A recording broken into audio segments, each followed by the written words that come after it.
Добрый вечер. Мы рады приветствовать вас на очередном мероприятии компании GVA LaunchGurus. Сегодня у нас в гостях знаменитый эксперт и всемирно известный гуру предпринимательства и запуска собственного бизнеса, господин Боб Дорф. И мы проведем с вами мастер-класс или семинар, который называется Customer Development for Investors.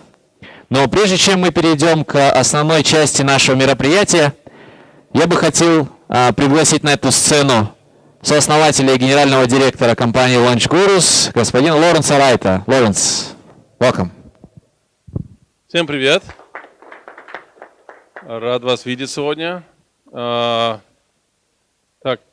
мы обсуждали с Бобом, что в рамках венчурной академии наш новый продукт для инвесторов, бизнес-ангелов, что было бы хорошо сделать некие хотя бы объяснения, что такое customer development, что такое lean startup. Потому что мы все это слышали, эти термины. Когда я познакомился со Стив Бланком и с Бобом, которые оказались фактически соседи в Штатах, я понял, настолько вот такое принципиальное изменение customer development является для всего стартапов. Да? То есть вот эта идея, этот метод, как запускать стартап, это принципиально изменил, как вообще Силиконовая долина работает. Соответственно, сегодня это стало неким дефолтным методом для всех стартапов. И, конечно, это стало база, некий фундамент для наша стартап-академия, да, самые успешные ускорительные программы на территории России и дальше. Уже 120 стартапов, уже подняли $20 миллионов, уже оценочная стоимость этой компании выше $105 миллионов. То есть это реально растущая компания, около 35-40%. Так что очень гордимся нашими результатами. Ну, когда мы говорим про венчурные инвесторы, и Стив Бланк тоже говорит, что первые дни, скажем, первые годы customer development, вот стартапы быстро освоили это. Да? Но потом, когда они пришли с этими результатами к инвесторам, инвесторы сразу не поняли. Они использовали старый подход и напросили бизнес-планы. Где бизнес-план? И рассматривали это все как по старому методу. И потребовалось, может, года два, наверное, пока не освоил вот этот венчурный фонды в долине подход, который мы сейчас будем рассказывать, который Боб будет рассказывать, не я. И это, конечно, потом все изменило. И мы чувствуем слишком часто, когда наши стартапы поднимают деньги в России, что российские инвесторы тоже ведут себя как по старому методу. Поэтому это очень важный момент, и мы очень благодарны Бобу, что он адаптировали свою презентацию именно для инвесторов, именно для тех, которые будут смотреть на стартапы как потенциальные инвесторы. Так что большое спасибо, что вы пришли. Надеюсь, что вам понравится. Теперь слово передадим директору венчурной академии пару слов сказать о программе Алексей Филимонов.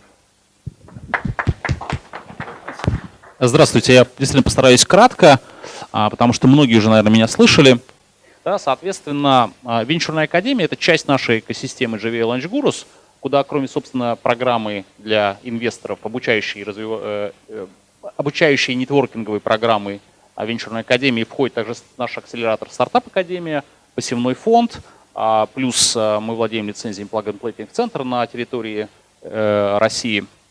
Значит, и тем самым у нас создается такая win-win экосистема, в которой инвесторы получают доступ к таким прокачанным проектам, какому-то по-своему уникальному deal-flow. Стартапы могут точно так же получить инвестиции от умных инвесторов, которые проходят через венчурную академию. Ну и посевной фонд инвестирует, соответственно, выпускников стартап-академии и соинвестирует в проекты выпускников венчурной академии. Значит, структурно венчурная академия состоит из 3 модулей. Первый модуль – это, собственно, процесс инвестиций, как искать проекты, значит, там, какие сейчас актуальные тренды, как их отбирать, как структурировать сделки, как работать с командой и так далее.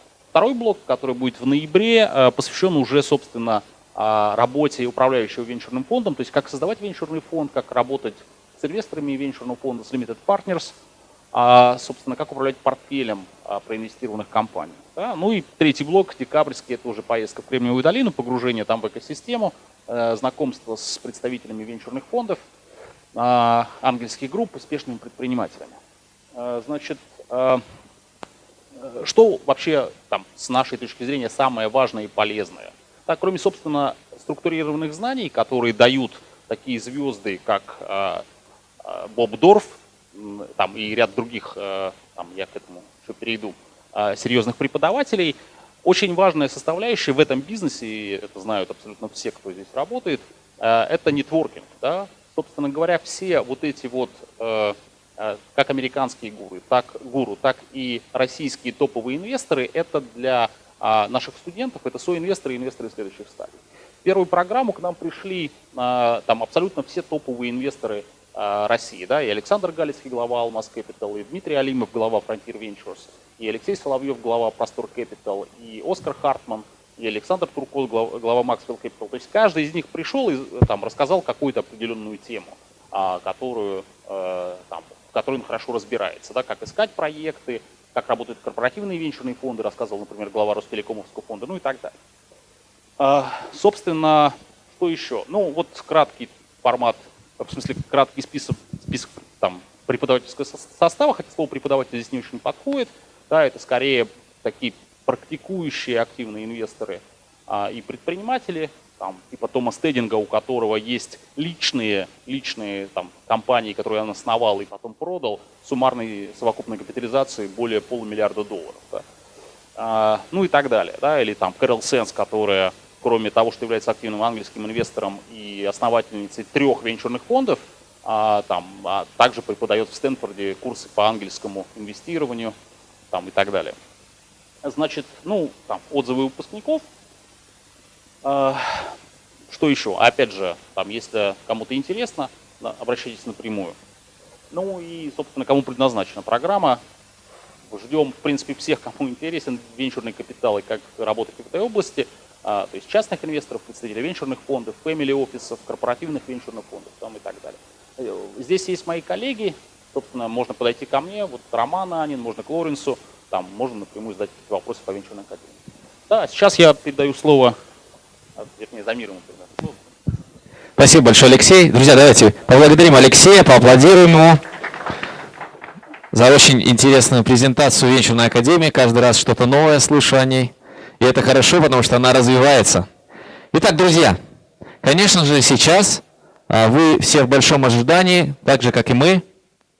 И давайте очень громкими аплодисментами поприветствуем нашего сегодняшнего гостя, который прилетел из США, мистер Боб Дорф.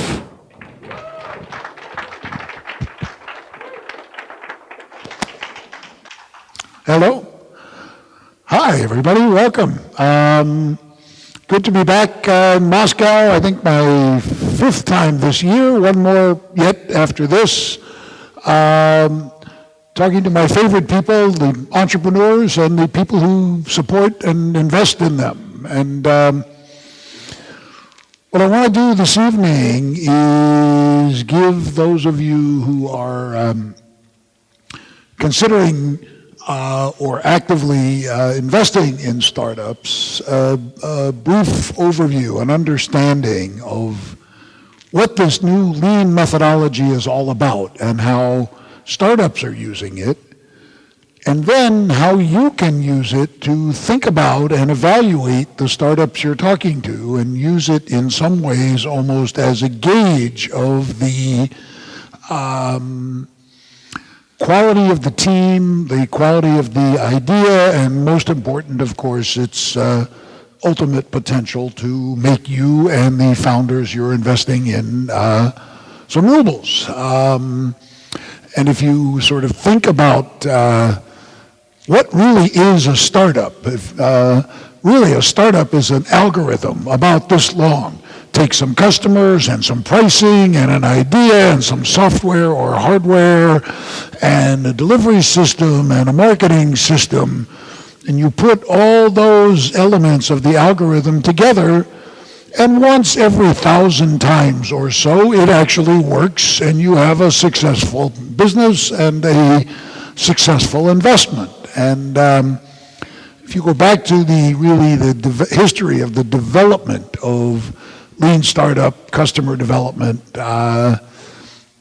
basically it's almost 15 years old now. And about 14 years ago, Steve Blank, who I've known for far too long, longer than that, left his 8th startup, a company called Epiphany, a software company created in the wonderful bubble. We are all waiting, I'm sure, for the next, startup bubble. They're wonderful, exciting, very sexy times, particularly for founders and investors. In fact, when my daughter was, I think, about 14, she asked me one morning at breakfast, "So, Dad, when's the next bubble going to be?" And I sure wish I had a better answer for her, but either way, there are still great companies being built, and the more you can understand about what makes that company great through facts, not through the fantasies of 50-page business plans, the more you can improve your sort of odds of success as an early stage investor. So how many of you have made a startup investment or more than one so far? I think I'm at 37, but okay. And how many of you are just sort of at the beginning of thinking about investing in this sort of category of investment? Okay. And do we have some startup founders in the room or entrepreneurs as well? Okay. And some of you have raised your hands twice, which is hopefully means that you've had a successful startup and now you have some extra funds to invest. But the heart of this methodology really arose from the 2 Silicon Valley records that Steve Blank set personally. The second of those was the much more fun record he set in year 2000 when his company Epiphany went from a 12 or 14 slide PowerPoint deck to a $8 billion public market cap in the shortest time in the history of Silicon Valley. And we'll come back to that Silicon Valley record in a minute, because what it did was it contributed Steve's ability to spend time learning from his first Silicon Valley record. His first Silicon Valley record was his 6th startup, a company called Rocket Science Games. Rocket Science Games raised $38 million in venture capital, was back in the day when computer games were played on physical cartridges that you bought in a physical store. Rocket Science hired the best engineers, the best designers, the best software developers, the best salespeople, and so forth, and raised $38 million. And it was featured on the cover of Wired magazine as the future of computer gaming is here, and it's Rocket Science Games. And even though we didn't really meet in a barber shop, Steve Blank and I have similar hairstyles. You can imagine how good this hair looks in orange and green and neon colors of Wired magazine, which led to the second, hi Gary, the second Silicon Valley record was going from the cover of Wired magazine with $38 million to celebrate to being out of business in the shortest time in the history of Silicon Valley. Okay? It's not quite a record. He was more proud of the $8 billion record, I'm sure. What happened? What happened is they developed all these games, they had engineers, they had, great graphics and, design people and technologists and so forth. They started manufacturing and shipping the games. They didn't sell. They didn't sell at all. And those that sold were returned very quickly. And retailers stopped ordering them and so forth. And you get to the most unhappy moment of any founder's life when national chain stores call you and say, you have 48 hours to remove all your merchandise from our stores, or, which, by the way, we are not going to pay you for, or else we're going to remove it for you and charge you thousands and thousands of rubles for driving it to the landfill, to the dump. Very, very heartbreaking time in an entrepreneur's life. It's only happened to me, fortunately, once. So what could have caused all these bright people, all these smart investors to lose so much money so fast and so publicly? And the answer was that nobody on this superstar management team really played games at all. They weren't, we know what a gamer looks like, how they behave, how passionate they are, how selective they are about which ones they play and which ones they like and which ones they don't.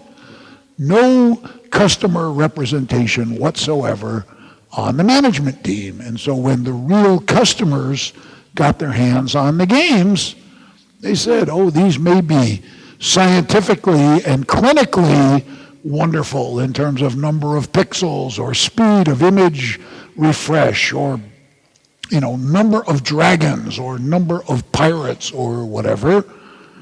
But I don't know how well this word translates, but speaks fairly well for the summary of rocket science games. The games sucked. They were terrible. And that is what contributed to Steve with his sudden wealth, right? Normally when you start a startup and sell it successfully, a real entrepreneur doesn't go buy a yacht or a jet, may do that just on the weekend, but basically turns around and starts another startup. But when you've started one that went to such a phenomenal valuation that quickly, it's very hard to try to do startup number 9 and create a startup worth more than $8 billion, especially in year 2000 as the bubble was collapsing and so forth.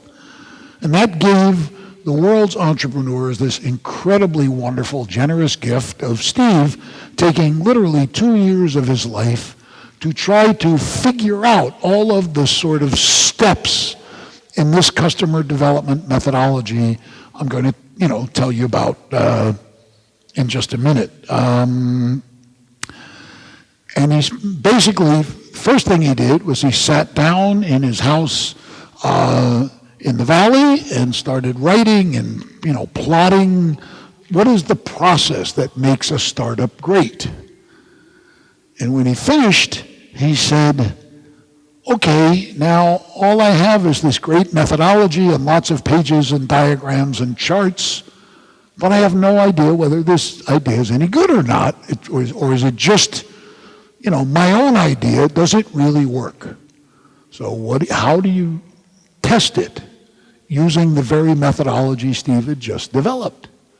Well, as luck would have it, the chief technology officer of Rocket Science Games came out to Steve's ranch and asked for an investment in his new company, a company just being started called IMVU.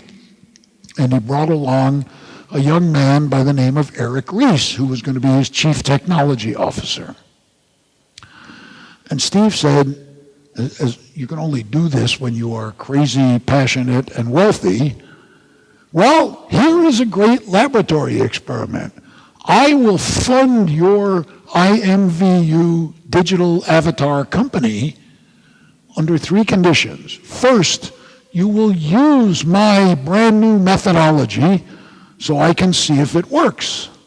Second, you will attend my full semester university course and learn all of the details of the methodology as I have just invented it out of the air. And third, I will be on your board of directors to hold you to your promise that you will use the customer development methodology. And thus, Eric Ries was sort of born into, this whole lean startup movement and learned it at the knee of the master, the developer. And more important, in a very short time, IMVU got started, learned from its customers, and built a $45 million very profitable business in a very short period of time. Now, I guess talking to investors, I want to assure you that the use of this method by no means guarantees the success of a startup. It is not magic. It's not, the magic bullet we all would love to see. In fact, I think the only startup you could ever invest in that has a guarantee of success is freerubles.com, where I go to a website, I put in my bank account number, and it sends money to me. I'm not sure I understand the economics of that startup, but it would certainly have a very good number of customers very quickly.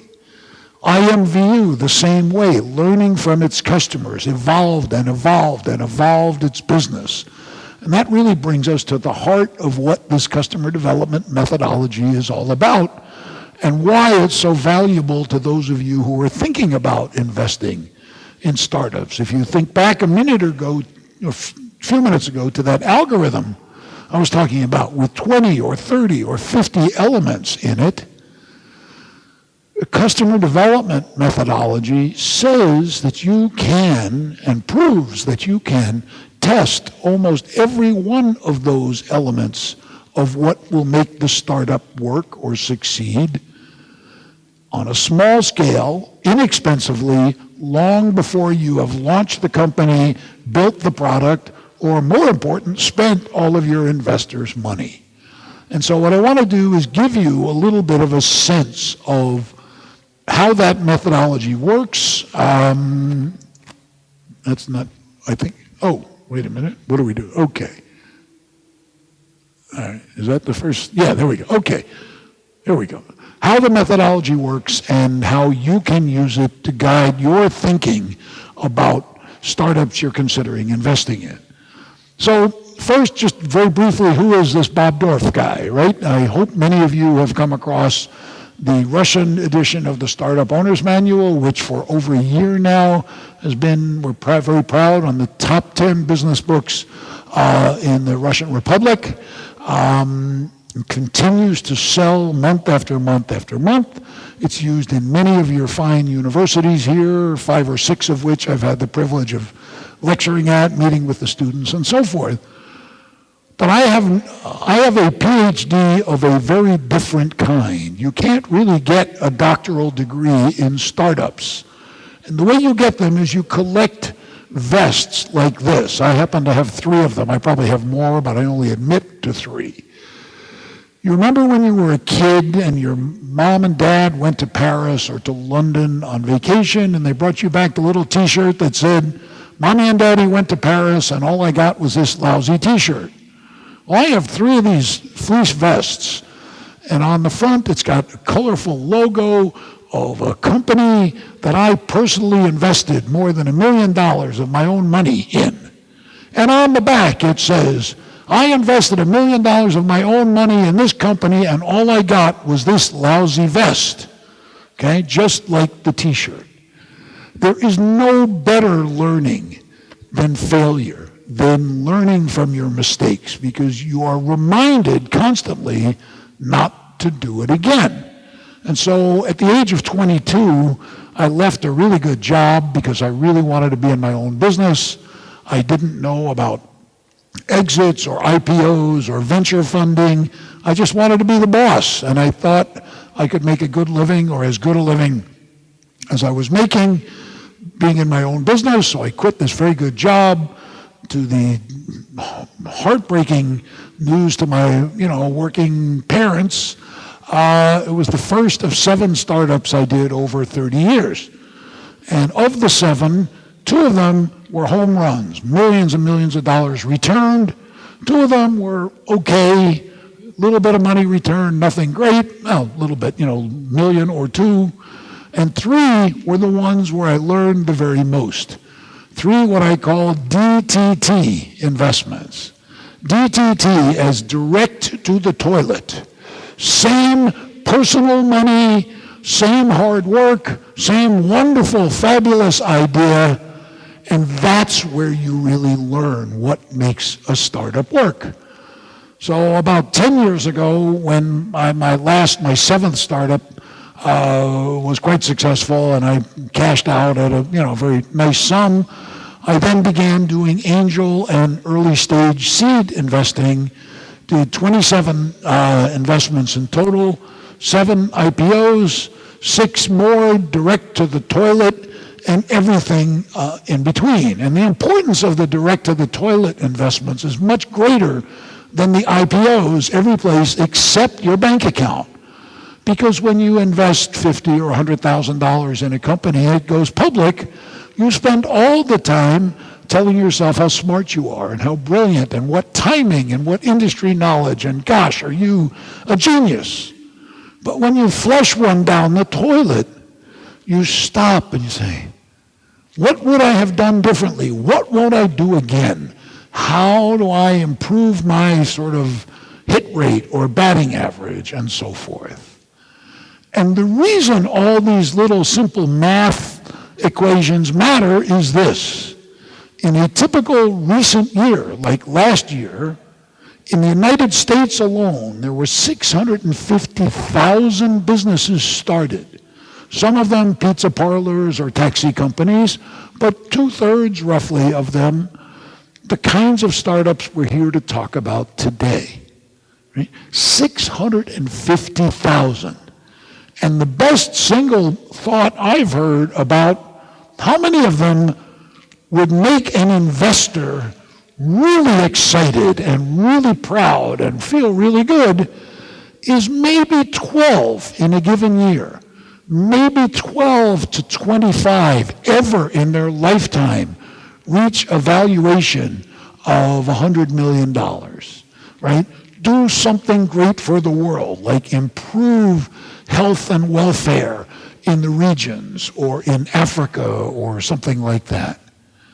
So the percentage of success is so painfully low that startups need this kind of testing activity to figure out whether their idea is any good before A, they should spend a lot of money, and B, before wise investors like you are going to give them any significant funding.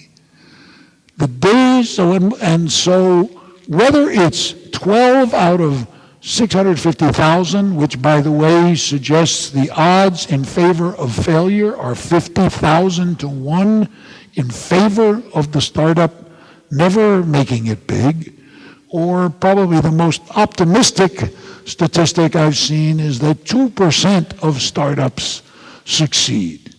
Either way, the entrepreneur is going to invest the same 20,000 hours of his or her life in the business.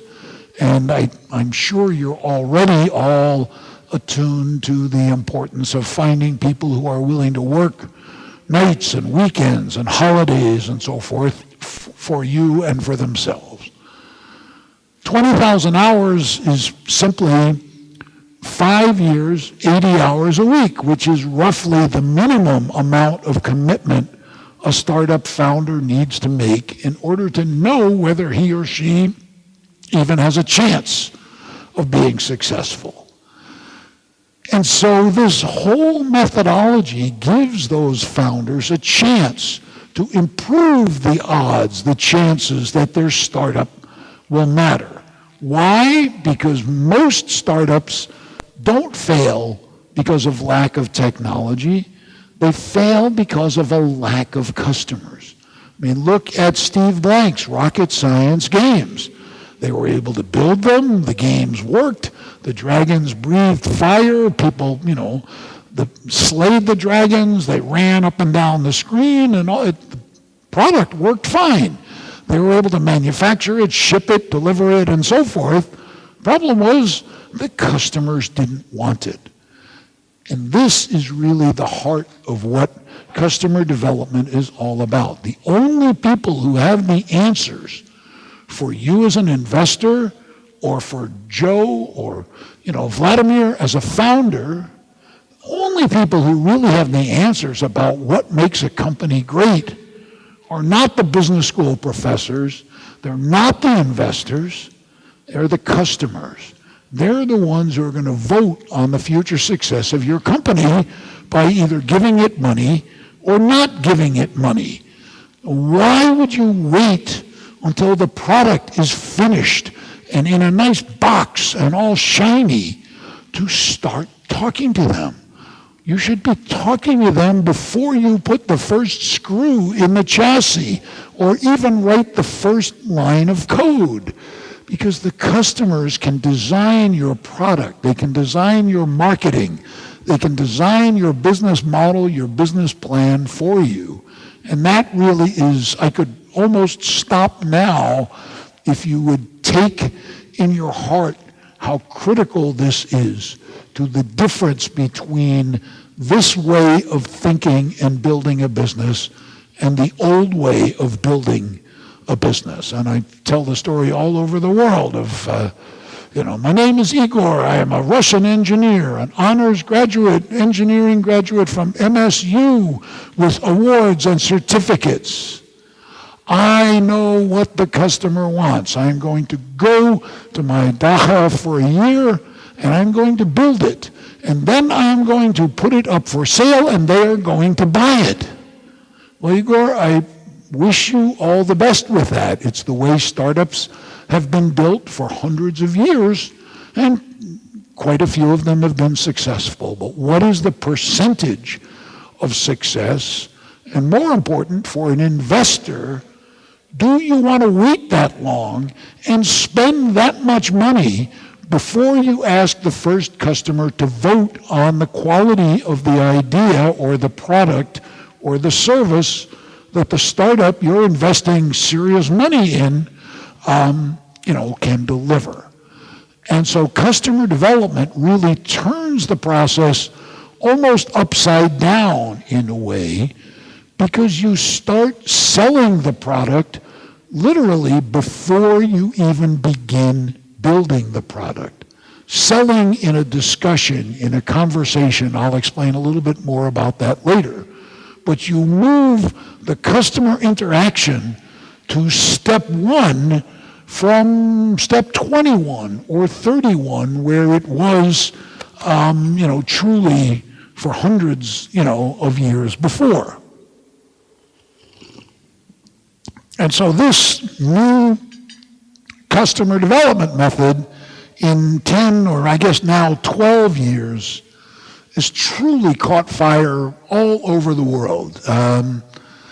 It's in 350 universities in the United States that we know of, hundreds more in the rest of the world. It's been used by thousands of startups, hundreds of them successfully.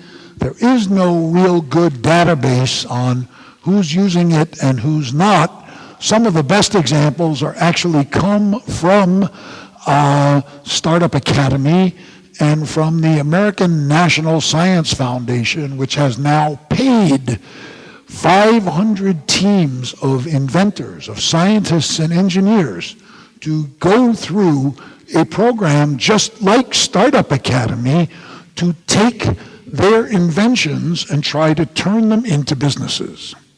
In fact, based on the National Science Foundation success, the U.S. National Institute of Health has just signed on to do the same thing for healthcare, medical, pharmaceutical products as well.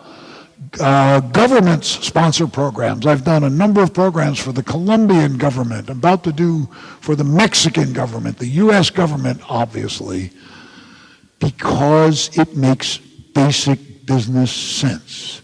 Not because the book is hot. The book, for those of you who haven't touched the Startup Owner's Manual, it is a brutal thing to read. If you want to read one book on this subject to understand more about it, I would I would honestly recommend The Lean Startup by Eric Ries because it's more storytelling.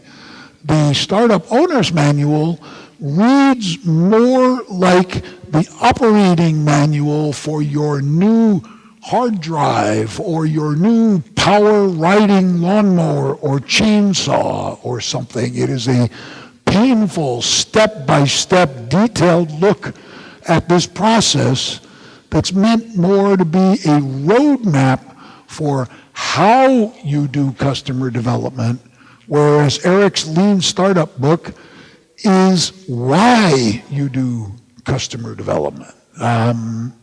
So what was the old way, right? For literally hundreds of years, we assumed that the first step in doing a startup, in starting a business, was to lock yourself in a room for 2 or 3 months and write a 40, 50, 60-page business plan. Product will do this. It will sell for this. We will sell this many of them this quarter, next quarter, the quarter after, and so forth. The price will be this. Customers will like it because we're going to find our customers on Google and we're going to buy AdWords for $2. But every word, almost every single word in these business plans is fairy tales. It's fiction. It's coming out of the room that the founder is sitting in. And for decades, for literally hundreds of years, investors like us made decisions on whether to write a check to these businesses based on, a fairy tale book, right? And in the back of that fairy tale book, there are typically 5 spreadsheets, one for each of the first 5 years. But how can anybody look you in the eye and tell you what their revenue is going to be in the second quarter of 2015, how many users they're going to have in the fourth quarter of next year, or the fourth day of next week for that matter? We don't really know. But the one thing we know is that at the end of all these fairy tales, there is one truth, and that is found on the 13th column of the 5th spreadsheet in the business plan. Because somehow, magically, all these fairy tales always add up to a full 5th year of $100 million in revenue and 15, 18, 20, $30 million in pre-tax profit. How could they all have the same outcome? Well, there's 2 possible reasons. The first is Microsoft has an Easter egg in Excel where you click this button and whatever number you start with comes out at $100 million. The other, more likely possibility is that they all come out to a very profitable $100 million because that's what we investors want to see. We want to see a business that can get to that size and profitability in 5 years. So you go to the first board meeting, and that's sort of meaningless. You go to about the 4th board meeting, and all of a sudden the investors are saying, well, gee, you told us you're going to have 18 customers and $1 million in revenue in month 5, and you have 2 customers and $40,000 in revenue. What's wrong? Well, nothing's wrong, sir. We just made those numbers up so that you would invest. Now we're finding out what the customers will really do. And customer development is all about figuring out what the customers are really going to do as early as you possibly can, as I said earlier, often before you even have a product. So the other thing is that those 2 or 3 months you spend writing that business plan are a terrible distraction from figuring out what the business is, learning what the customers want, and sort of getting started on making the business happen. So the best example of this in my personal experience was when I did training program for the government of Colombia. We had 30 startups in the room for 10 weeks. And by the 9th week, 9 of those 30 startups had actually received revenue from customers. They had sold something. One consumer products company had sold 305 units. A software company had its first $50,000 purchase order and 2 more handshakes that were going through paperwork, because they used the customers to give them feedback on co-developing, almost co-inventing the product or service that the startup was delivering. And so by the time they got further down the road, the customer said, okay, we're ready to do this. And boom, things started to happen. Now that 10-week program is typically about the same amount of time you would spend writing one of these stupid business plans. So why sort of waste your time doing that? And that is, again, sort of one of the foundation principles of customer development.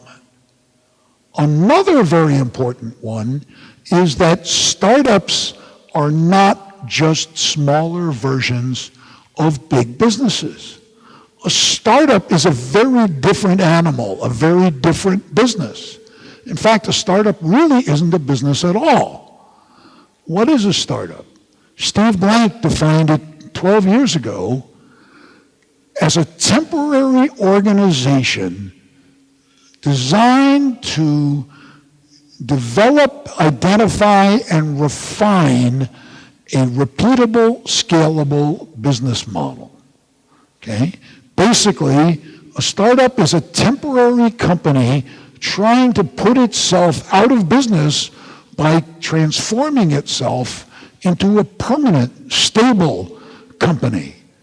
Lots of clever founders here and in the United States and all over the world can get a little bit of revenue going, make it look really good, but can they get to that repeatability where every time they make 8 sales calls, they come back with 2 or 3 orders? So they know how many salespeople they need. They know what their cost of sales is relative to their revenue. Without that kind of repeatability, you really don't have a business. And so if you manage a startup the same way you manage an established business, you're always asking about what went wrong this quarter, next quarter, and so forth. Startups focus on the learning and celebrate the learning that we're doing something wrong. We need to change it in order to get that repeatable, scalable, profitable rhythm going that will transform us into an established business. Okay, the second thing is, no matter how much time you spend writing your business plan, customers are never going to read it. So they're not going to know that they are supposed to buy 3 of these and give one to a friend and one to a child and eat the other one once a week for dinner.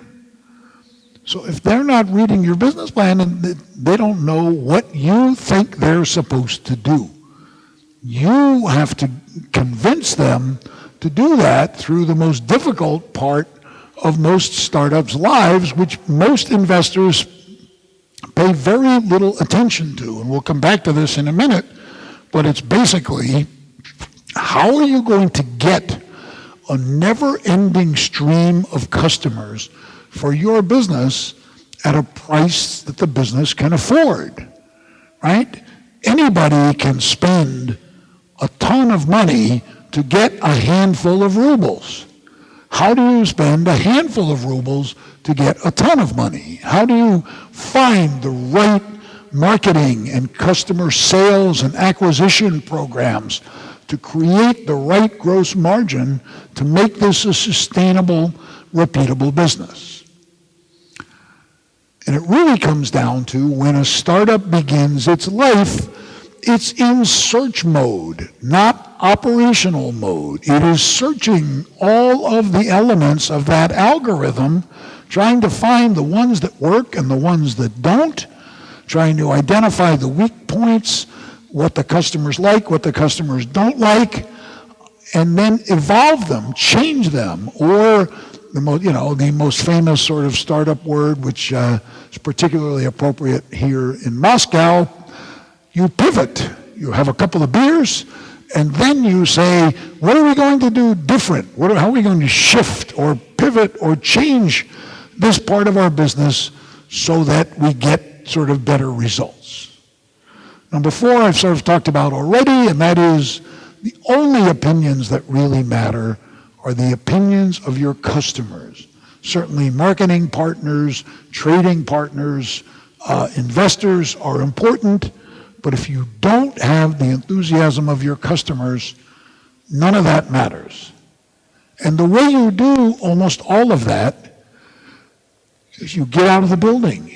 You don't do surveys, you don't do focus groups, you don't hire research companies, you don't hire McKinsey.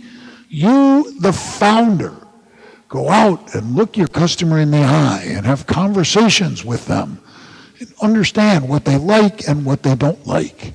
And so one of the first things you should be thinking about as an investor is almost the very first time you meet a prospective startup that you're thinking about, one of the very first questions to ask a founder, whether he's an engineer or a marketing person or whatever, is how many customers have you sat down with face-to-face, one-on-one, to talk about this idea, and what have they told you, and what have you learned from it, and what are you going to change as a result of that learning?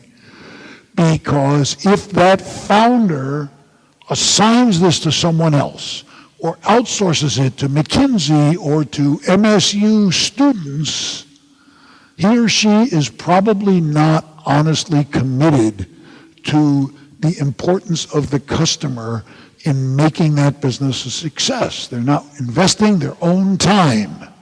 Certainly it's harder for engineers and developers, right? Most serious engineers can only really talk to their computer screen and occasionally to their family. But the idea of asking most engineers to go out and talk to people they don't know is really, really difficult.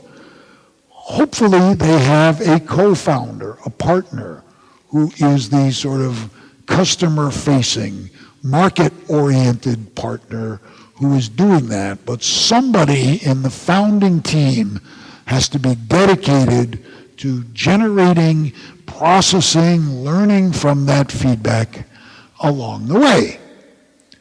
Now the other thing is, instead of starting with that 3 months and 50-page business plan, a gentleman from Switzerland by the name of Alex Osterwalder developed the idea about 5 years ago, another best-selling book here in Russia, Business Model Generation by Osterwalder, that is very fast to read, but will give you a much deeper understanding of this approach that is incredibly powerful for investors.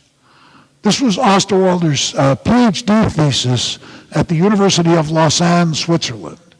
And his theory was that you could define all of the elements of any business on a single sheet of paper divided into 9 boxes, okay? That this basically is a quality replacement for the 50-page business plan, okay? Think about that. 10 weeks or 10 hours, right? Which one gives you more time working on the startup?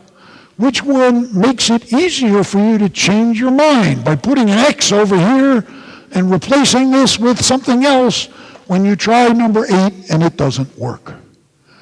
And we'll come back to this again and again because it's also a fabulous tool for you as an investor.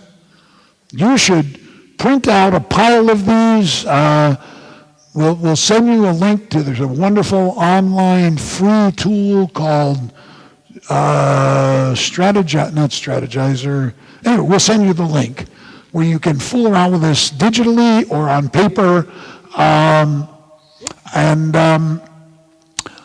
sort of get your own picture of this business and of its competitors and see what you like and don't like about it. So let's talk about a few of these boxes along the way.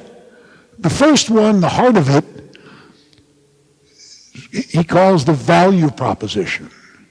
Why will somebody give me money or page views or clicks or attendance or whatever I'm selling? What is it I'm doing for that customer that's going to create value for my business, right? Usually, when it's a business-to-business transaction, you're solving a problem, right? You're solving a problem because otherwise it's very hard to sell to business. Most consumer sales happen because you're filling a need, whether it's a new car or a new spaghetti or a new kind of pizza or faster pizza or thicker spaghetti or whatever. What exactly are you doing, and why are you doing it better than your competition? Right? In other words, why? It's basically, think of it as the contract that you are showing to a customer and saying, if you buy this software from me, we will keep track of your finances better, faster, cheaper, and in a more beautiful graphic format than Excel or Oracle. And we will do it for less than half the price of either one of them.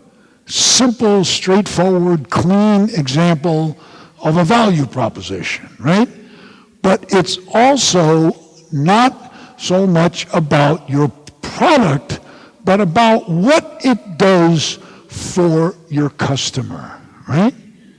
That's, sort of a critical difference. The other thing that we won't really be able to talk about today, but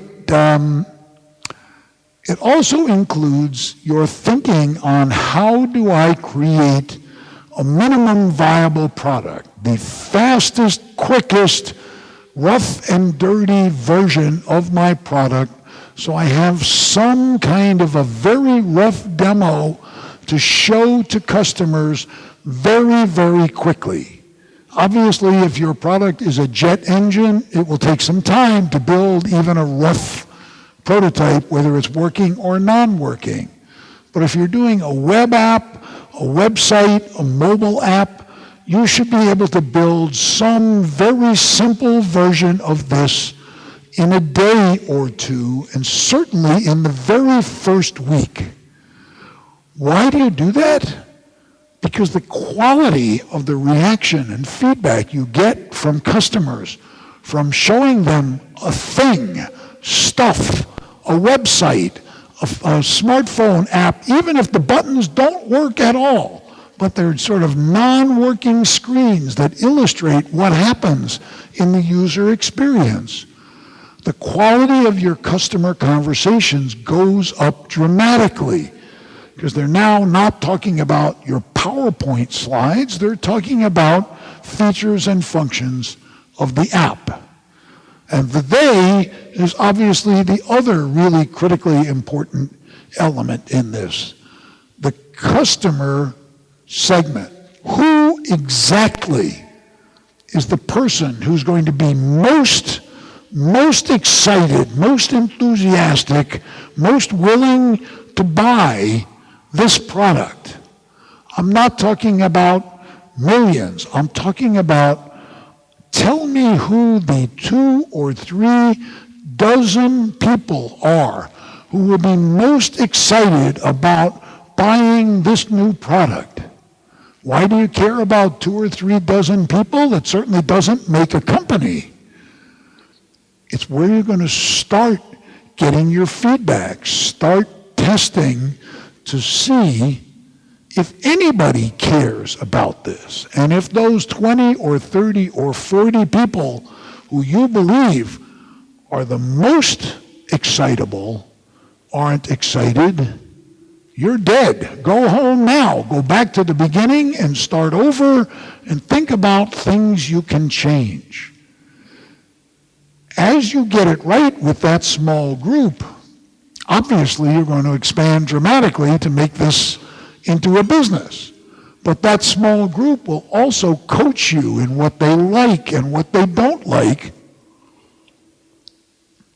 and will give you feedback not for money, not for stock, but because they want the product to be better to solve their own business problems. So again, I'm going through this at a very quick sort of rate, but look at the kind of detail you'd use to describe those 20 customers. Here, the dream customer, the perfect customer target, 24-year-old male, lives in a city, single, heavy social media user, would often talk about education or income, things like that. So those two boxes, let me just pause for a second. This is the first fundamental question of whether this is really a business or not. Do I understand exactly who the customer is and exactly what my offer is to that customer? Right? It's what's come to be called product market fit. I understand what my market is, and when I show my product to that market, not 100% of the time, but at a predictable, consistent rate, every time I show this product to 10 people in my customer segment, 5 of them are very interested, 3 of them buy. So now I know I need to make 10 sales calls to get 3 orders. And every time I make 10 sales calls to people in my segment, I get 3 orders. If that is cost effective in the company, obviously if you have to make face-to-face sales calls to sell a $5 or 100 ruble smartphone app, you're out of business very quickly. But if you're selling a business-to-business product,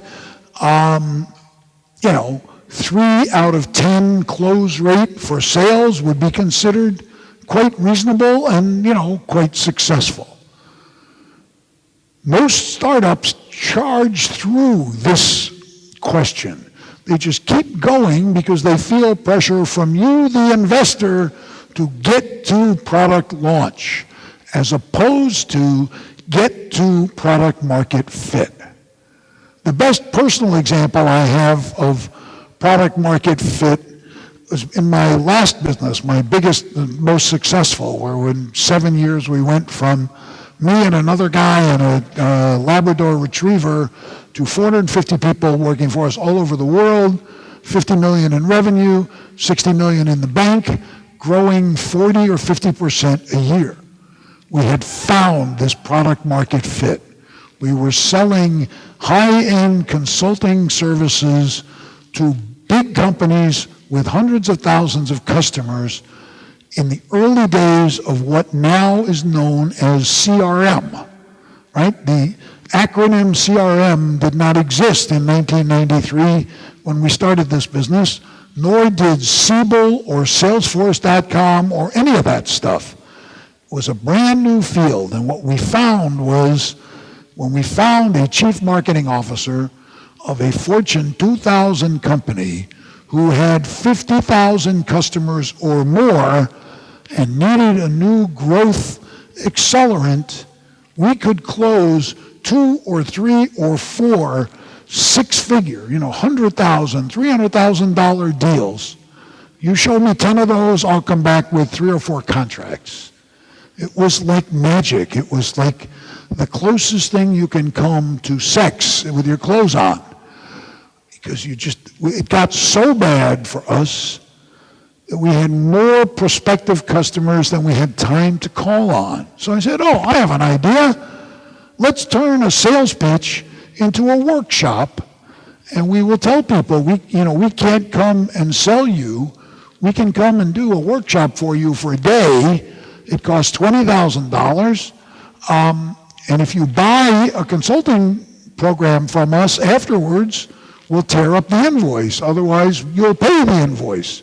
We sold 40 of those in the first year. So we picked up another $1 million worth of business by basically charging for sales calls. Because our value proposition was, we are the experts in this. We know the space, the methodology better than anyone, and we know who the good customers are.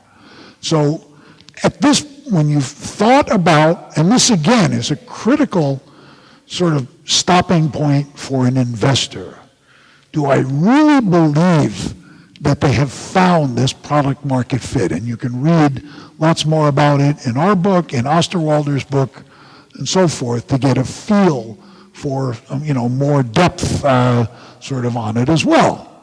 So that's sort of step one in the 3 questions of, is this a business or not? Question 2, box 4 up here. This is the box where Steve Blank and I, had a violent disagreement with Osterwalder, right? Don't forget, he's a PhD.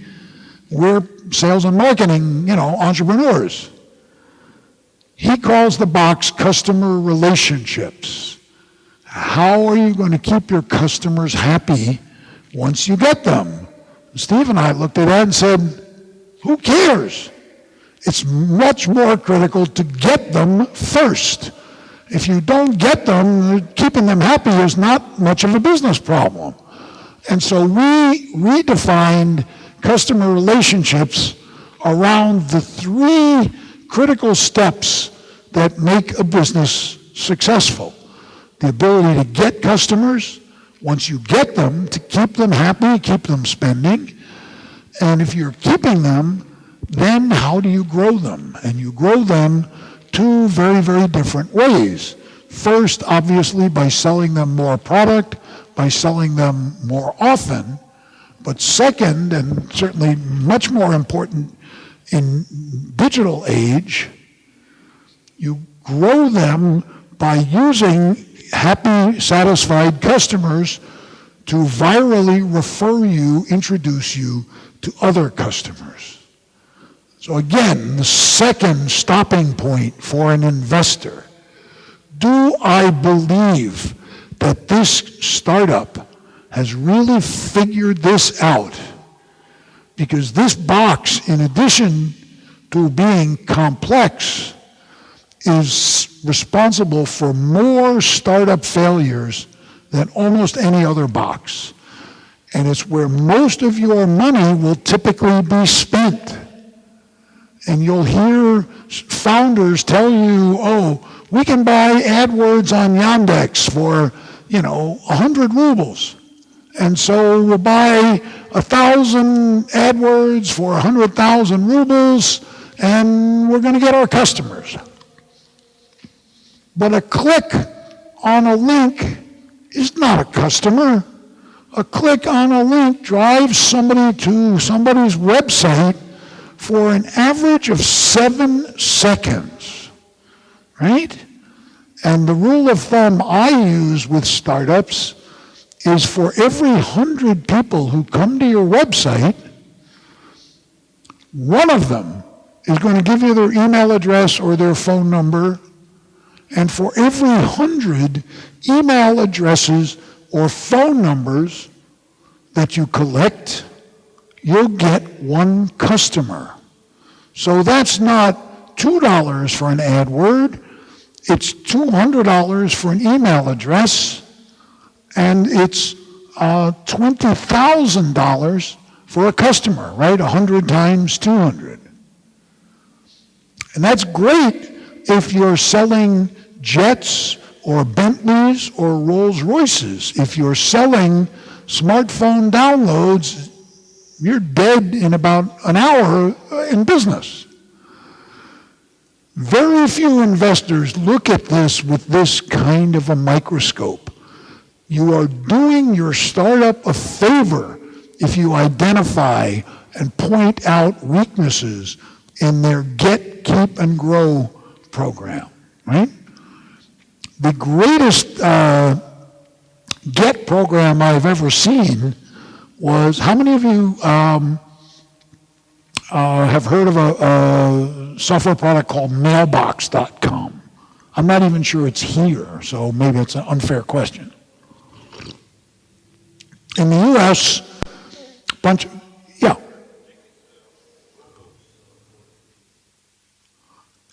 Yes, it is now a Dropbox product, okay? We'll come back to that in just a minute. A bunch of engineers who just left a successful startup said, we think that the way our lives are organized are chaotic. We have to-do lists, calendars, appointments in our inbox. Can't we manage our lives through our inbox? Let's pull everything in a person's life into their inbox and give them permission to push something out 3 days or a week or eliminate it or whatever, so that they are focused on the priority of their workload at that moment when they're looking at their computer, and they're not spending time going from calendar to task list to directory to here to there. They're totally focused on, their prioritized inbox that is learning from their behavior. So they didn't really have much money, so they spent $200 or $300 producing 2 one-minute videos. Very cute about how crazy our lives are and how hard it is to organize with a computer and so forth. Those videos went viral, and in 30 days were seen by 2.6 million people. Product was nowhere near done, nowhere near code complete. They had an idea. They wanted to see how, when we're done, how are we going to get our customers? So they did these 2 cute videos, and within a few weeks and the video drove you to a single web page that said, mailbox is the future of your life, helping you organize better, blah, blah, blah. Leave us your email address and we'll send you an email as soon as we are ready, as soon as the product is ready. Long before the code was done, long before the product was ready, they had 750,000 email addresses from people saying, I want to get this product. Now, if you were an investor and you saw that, you would be, or at least I would be, reaching for my checkbook in a minute. The fabulous $300 test of whether the company is able to get customers at some reasonable cost. In that case, the cost is so ridiculously low, you would almost question whether it was, legitimate or not. In the case of Mailbox, they had a particularly unusual outcome, as this gentleman mentioned.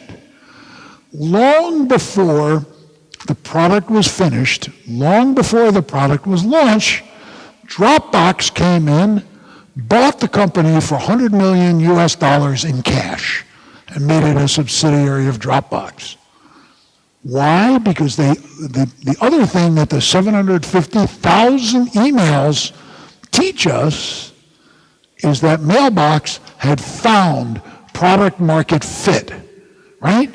Their customers were basically people who were online a lot, who used task lists, to-do lists, appointment calendars, and email, and were very busy. That's a huge universe of people.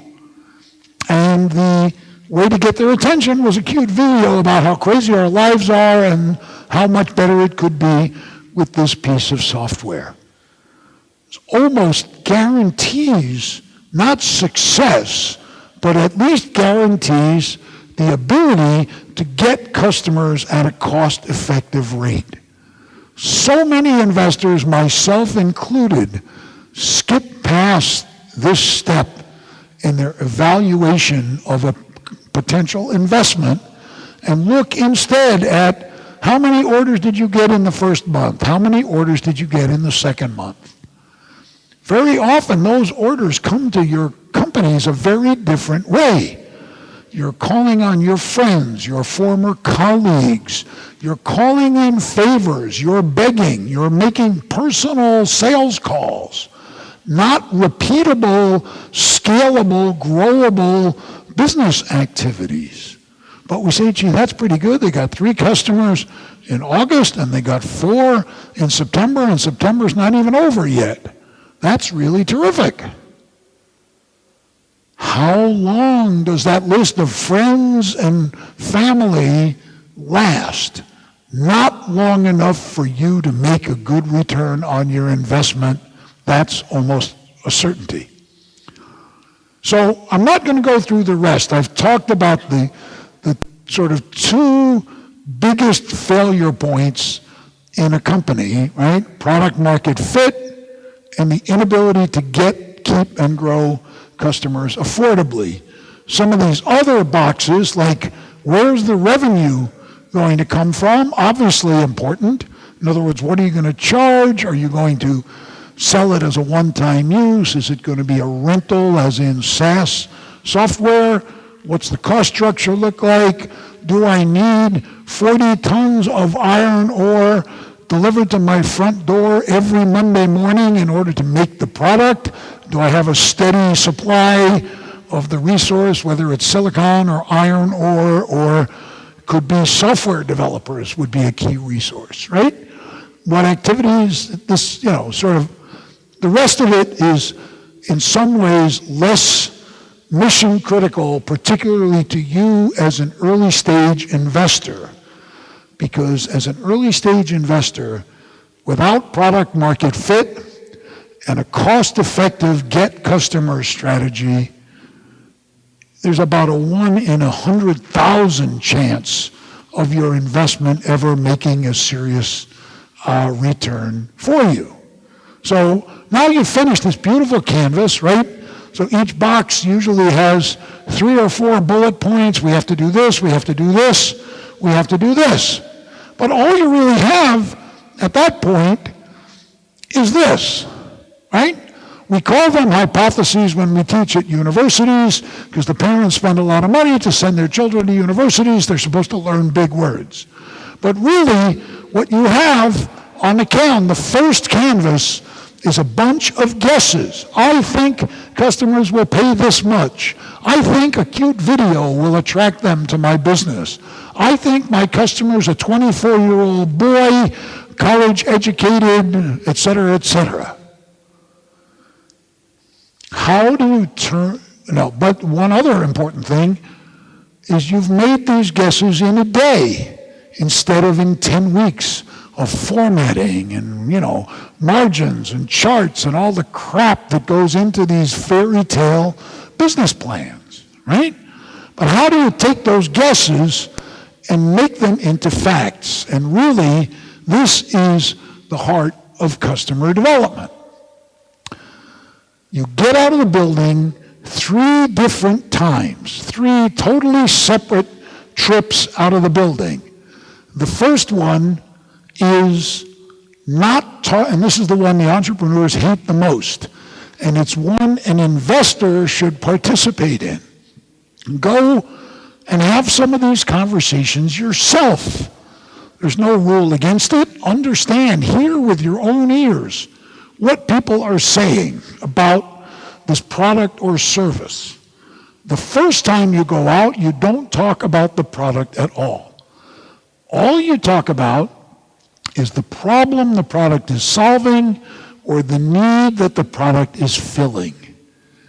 Is it a problem that's going to cost somebody their job or their house or their money or their time? And is it going to cost them that every day, twice a day? Do they wake up in a cold sweat twice a week over this problem? Or do they have the problem once a year? Because if you're not solving a really serious problem, the odds are there isn't much of a market for what it is your company is going to go do. If you're not solving a really huge need, right, there's probably not a market for what you're going to do. Entrepreneurs hate this because they're not selling. They're listening. They're just, so, tell me about the last time you did a search. Yeah. What did I do? Oh, anyway, sorry. Tell me about the last time you did a search on the internet, said Sergey Brin, right? Oh, it was terrible. I saw these advertisements. I didn't really see anything good. I'd click on stuff. It was all crap. I didn't get to authorities on the questions I was asking, right? When Google launched, there were 16 search engines in the United States alone, right? And the difference, as you probably know, between Google and all of the other search engines is the page rank algorithm that decided what search you saw first, second, third, not based on what an advertiser would pay, but based on the authority, as they call it, of the site Google was linking you to. And all of a sudden, out of nowhere, Google ran past, AOL, Yahoo, Ask Jeeves, Find this, dozens of search engines, because it was filling a serious need, solving a real problem for honest quality searches, okay? So your first question, and again, you should certainly ask the founders what they've learned about this, but if you're talking about making an investment of more than, say, $25,000, don't you owe it to yourself to go out and do some of this diligence yourself and go talk to 5 people who you believe spend a lot of time searching online, let's say, and understand what their problems are with online searching today and how often they have that problem, how serious, how costly the problem is. Because what you're trying to determine is not whether your investment is a good idea. You're trying to determine the market for the product your investment is going to build. Okay? In the U.S., we have come to call this the give a crap test. I don't know if that translates. Crap comes out of the back end of a dog, right?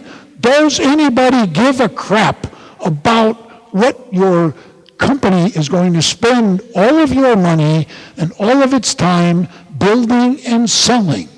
Because if they don't care about the solution, the product is almost certainly doomed to failure. Second, again, before you talk about the product to potential customers, become a customer yourself. Spend some real time. Again, a great thing for an investor to do himself or herself. Sit down in your favorite chair at home, in your sweatpants, your pajamas, comfortable, big pot of tea, and spend 3 or 4 hours trying to find the product you're about to invest in online.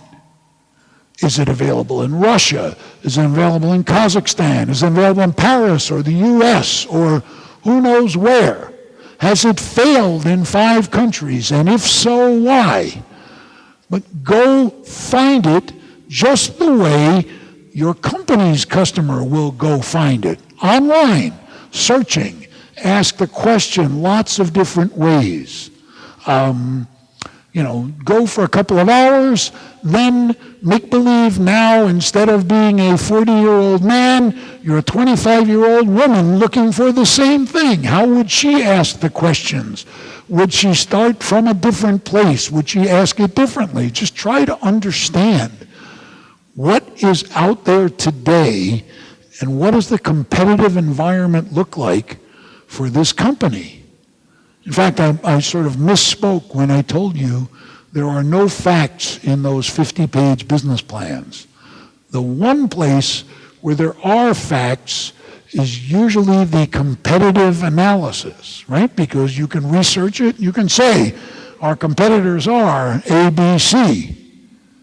But founders have a certain blindness for the fact that, Yahoo could throw 10 engineers at this and be in the same business in a day or two.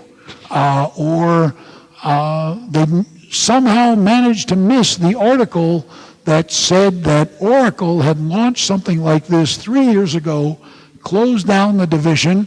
Why? Lack of customer interest. Is that a business you want to invest in? So do your homework. Do it yourself. Don't read someone else's report.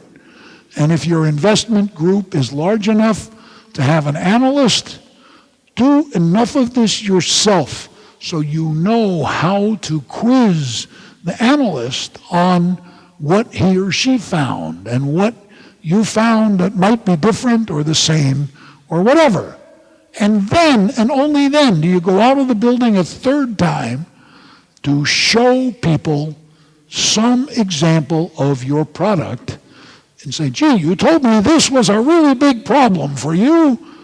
Let me show you what might be a solution to that problem. What do you think of it?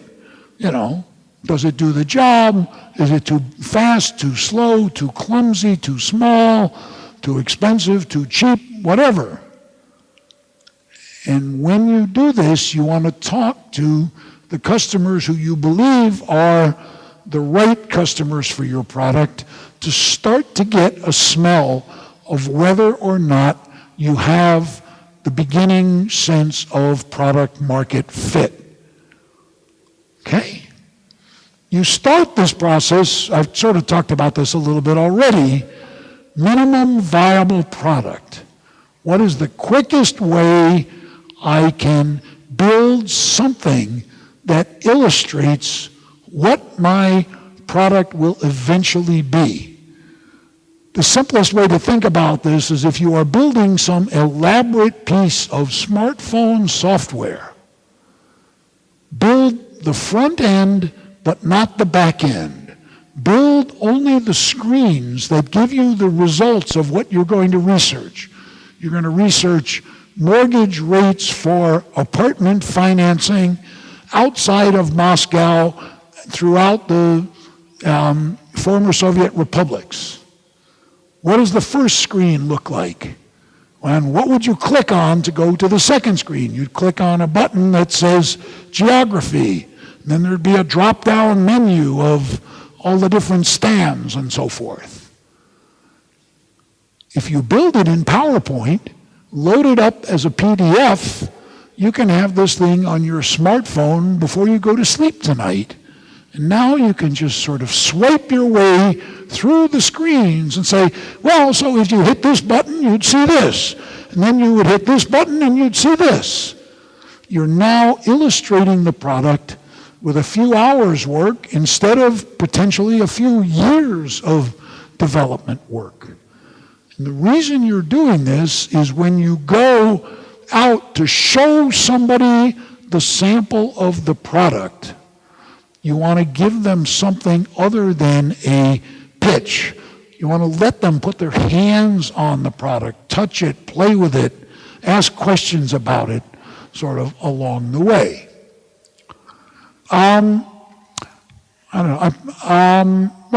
Probably the greatest example of a minimum viable product of all time is Google, right? Google ran for several years with zero revenue, zero AdWords, right? And they had plenty of money. Why? Because when Sergey and Larry went to see Sequoia Investments in Silicon Valley, Sequoia was smart enough to know there were already 16 search engines, but Sergey and Larry showed them 3 or 4 charts.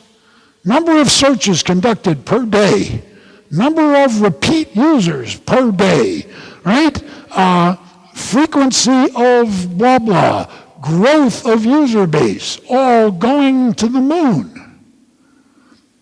And so I happen to have had the privilege of working with Sequoia doing some doctor work on one of their less successful companies. So I got to know them a little bit. So Sergey and Larry come in and they show them 5 or 6 PowerPoint slides with these charts, and they explain the difference between the PageRank algorithm and all the algorithms used to generate search results in the other 16 search engines. The Sequoia guy said, close the door to the conference room. Now they got them locked in the conference room, and they say, we only have 3 things to say to you. The first is you're not leaving our building without a check. That's something I've never said. I doubt that any of you have ever said. I can't imagine ever saying it. Sequoia has done more than 100 IPOs back to Fairchild Semiconductor back, I think, in either 1949 or 1951, one of the very first companies in the tech revolution. They also invested in a small company you may have heard of, Hewlett-Packard, early investor in another little company called Apple. So they can afford to take more risks than anyone in this room certainly can. So they said to Sergey and Larry 3 things. First, you're leaving with money. Second, we think it's going to take a long time to make this a great business. We don't want you 2 founders to be poor for that amount of time. So we will give each of you up to $3 million cash. We will buy some of your personal stock from you. So you can have a car that's less than 10 years old. You can feel successful long before the company is a success. Because number 3 is the one of our ideas you're going to like the least. We want to run Google for at least 2 years more without a dime in revenue, without 1 ruble in revenue. Because if you can be growing like this, there are 200 more countries in the world and billions more internet users in the world. You could be the world's dominant search engine if we totally focus on refining and improving the product first. And if those growth arrows keep going for those 2 years, the dog sleeping over there in the corner of the conference room can figure out how to make tons and tons of money. Minimum viable product. They added nothing to it to start using it with customers and so forth. It's a sort of simple example, but I hope it gives you an idea of how you do this without building the entire product. So, product market fit, I've talked about. A couple of rules, both for your startups and for yourselves in customer discovery.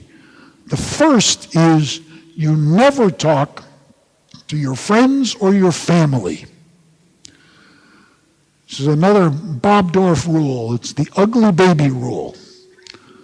You can come to Christmas dinner with the ugliest baby ever born in the history of the world, and you carry this baby in your arms around the room. Everybody says something nice. Oh, what a cute little beard.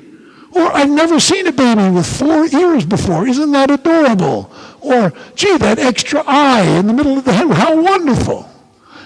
Because they know you want positive feedback. So if you sit down with the smartest business person you know, and you say, I'm thinking of investing in this company, let me tell you about it, you have just biased the whole conversation. This is my friend of 20 years. I don't want him to feel bad. I'm going to find good things to say no matter what. So you use your friends and your family to introduce you to people you don't know, whom you believe are in the customer segment, and get those people to spend 10 or 20 or 30 minutes with you, giving you honest feedback where they have no particular obligation to you or love for you. They're seeing you as a favor to your mutual friend. So you get honest, straight feedback. Really, really important. Second, do this yourself. Invest only in founders who do this themselves as part of their daily culture. They spend a half hour every day having a conversation with a customer. Or the smartest founders will say to you, well, before I leave at night, I call 3 of my customers just to say, thank you for your business. I'm not selling you anything. I want to know what you like the least about my product, what you like the most, what I should improve, what you'd like, what other features you'd like to see, right? It's got to be at the heart of the culture of the startup for it to, in my opinion, my view of the world, to be a valuable investment opportunity for you. And the last is that customer discovery is not selling.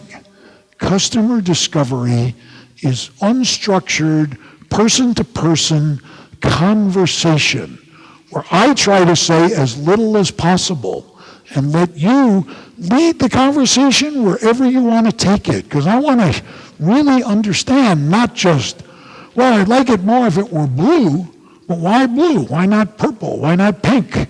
Or I really don't think the feature set is strong enough. Well, what do you mean by that? If you're going to invest 15 minutes telling me the answer, I should just sit back, take notes, and the learning is incredible. We hate market research surveys because, as we all know, when you do an online survey, after about the 5th question, every answer is a 3 or a 4, and you almost never fill in the comments.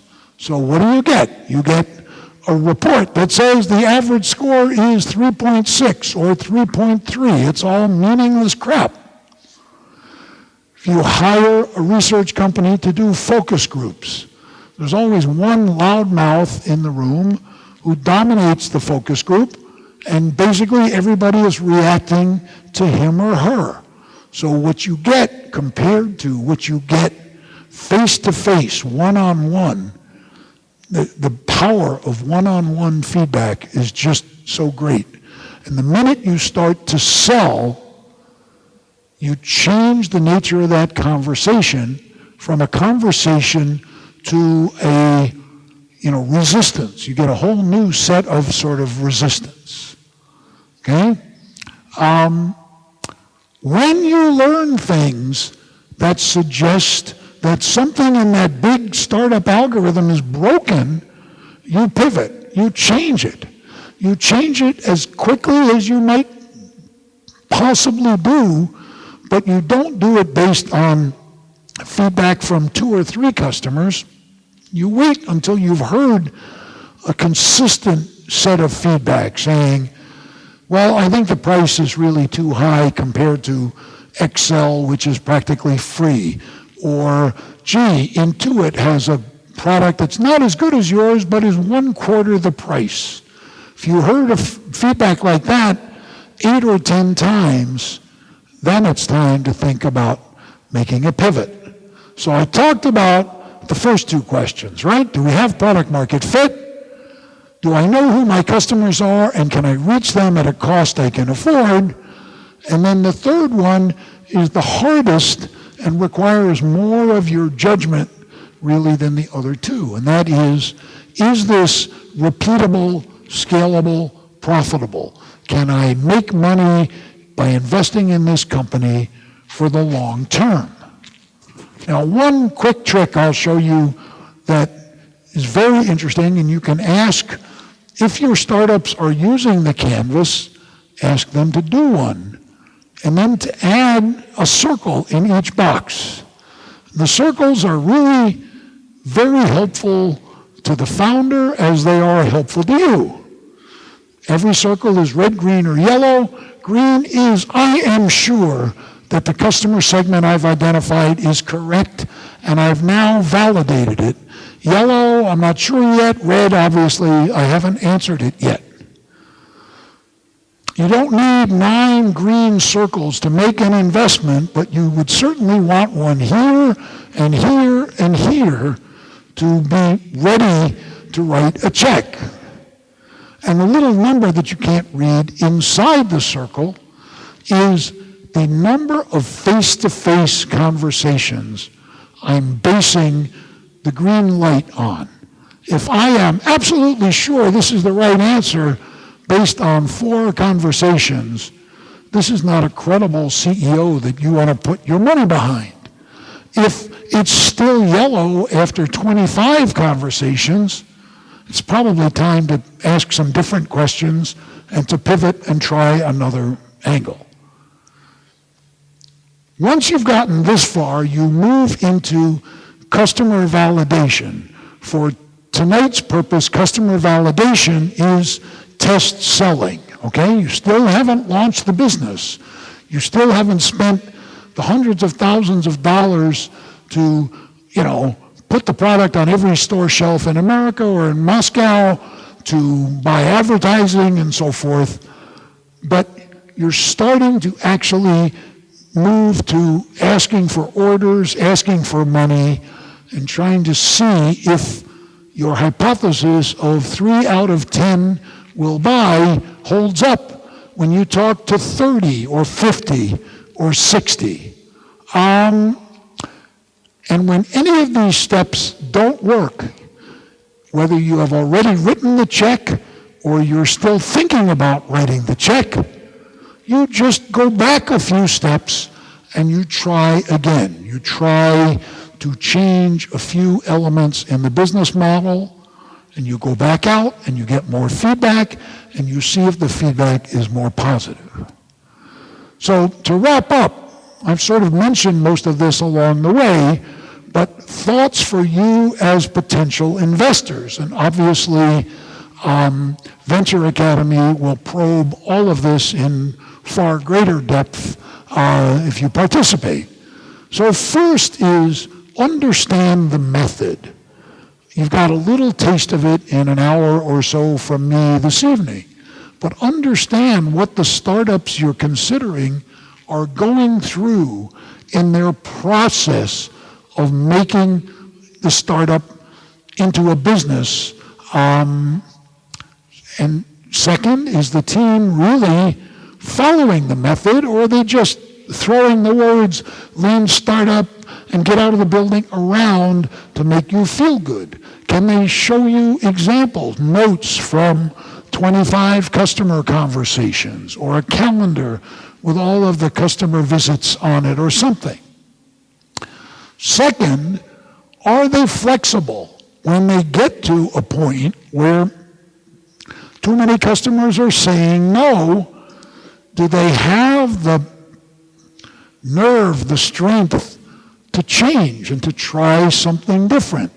Because if they're not coachable, if they're not able to learn to do things based on customer feedback, as the company starts to move forward, they're not going to be agile enough, fluid, flexible enough to really continue to navigate, to shift it and change it into being a better company. Are they making changes that, on your judgment and instinct, reflect smart progress?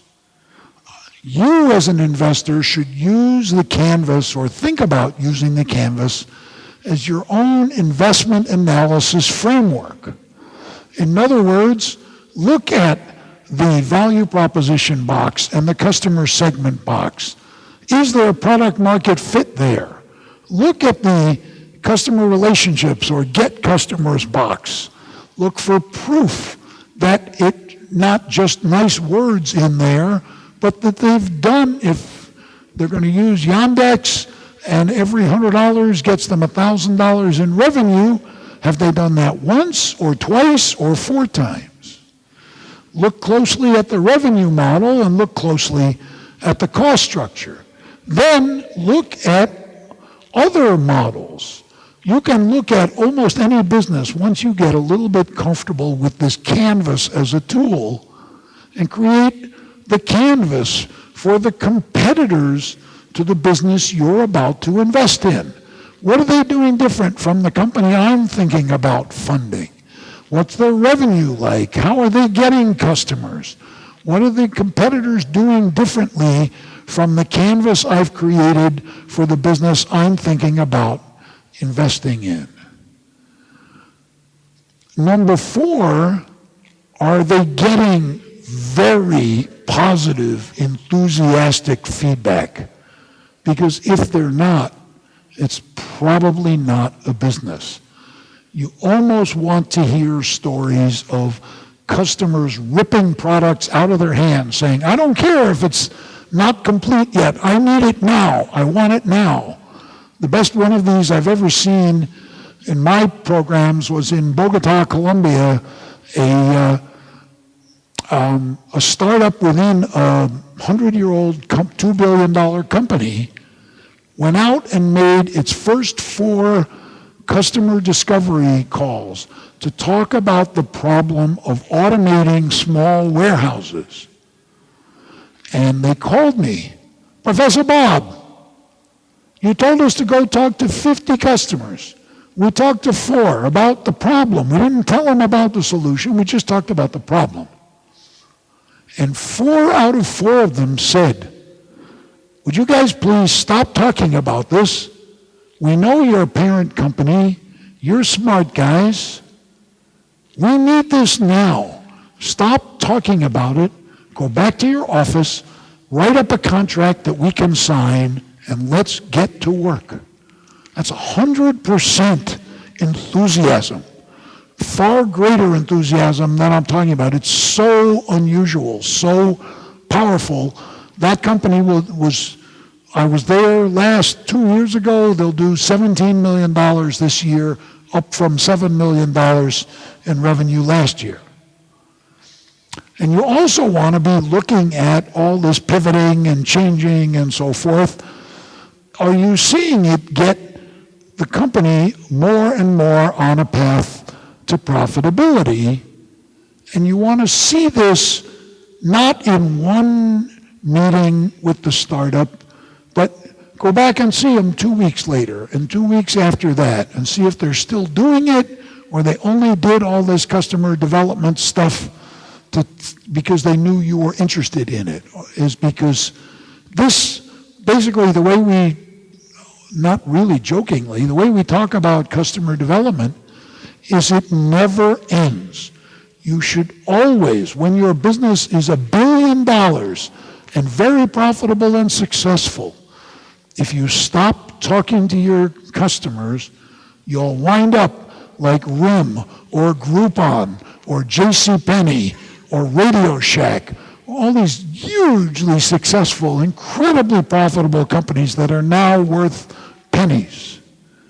So you want to see continued progress in the path toward building a solid company, certainly before you invest your own money. And when you do it, you go back and you do it again a few weeks later. You maybe even talk to some of their competitors. You can always, in most cases, particularly here, where investors like you are still very hard to find, you can say, guys, I'm impressed. I want to see your progress over the next month, so let's do this same meeting again a month from now. So that's a very brief taste of what this method is, why it's different from the 50-page business plan that ruled startups for hundreds of years, and how you can use some of these tools to hopefully make wiser investment decisions. Thank you. Thank you very much, Bob. We really appreciate all the little secrets that you've told us today. There are a few questions from the audience, and before we go into break, I would like to give first question to Lawrence. Have the first question. All right. Go ahead, Lawrence, please. Thanks, Bob. Sure. I never get tired of hearing this. And, from an investor perspective, we've seen lots and lots of startups that will read the book and they'll apply the customer development methodology. But as you said, it's hard work. It's a lot of doing things that startups don't want to do necessarily. How, as an investor, how do you know that the startup has faithfully done this and gotten enough interaction with the customer, enough feedback to know that it's the difference between sort of superficial and really a job well done? Sure. Well, the same way you would ask to see, you know what, you're not going to take a founder's word for the fact that he has received 3 million ruble investments. You're going to ask to see the documents and the checkbook. Show me your calendar for the last 2 months and let me see the meetings. Show me your notes from those meetings. Show me the changes in your business model that you've made and why you've made them. You're looking for real evidence, hard evidence. And, you know, I would say if they don't have it, you have to worry not only about the customer development activity of that founder, but about his or her honesty, which is probably an important contribution to your investment decision. You know, one of the challenges with this methodology is it is so popular that everybody throws the buzzwords around. But this is really brutally hard work. It's sweat and blood and nights and weekends and accosting people you don't know in a coffee shop or in an office lobby. It's hard. It's damn hard. The results, we think, you know, speak for themselves. My single biggest result that I can identify, you know, that I know of is a startup within General Electric company that had no product, no factory. It had a building. It was a building with a dirt floor because they had no idea what they were going to build or what equipment, so they didn't want to pour concrete on the floor. Going to do over $100 million this year, up from zero 3 years ago, using this methodology to figure out what the product was, how they were going to sell it, how they were going to charge for it. One of the most, and it's an industrial battery, the product doesn't even matter. One of the most important changes we learned through customer feedback was that selling the product was a terrible idea. Well, that's not good news. Why? Because the product was $60,000, base price for this industrial battery that can power a cell phone tower, for example. $60,000 makes it a capital budget expense. There's a 3 to 5 year wait to be a capital expenditure in most cell phone companies because they're still building capacity and building footprint. We heard this enough times where it was a consistent pattern of really bad feedback. Well, great, yeah, we like the product, we'd like to buy it in 3 to 5 years. Guys, we're a startup, that won't do. That's not a good answer.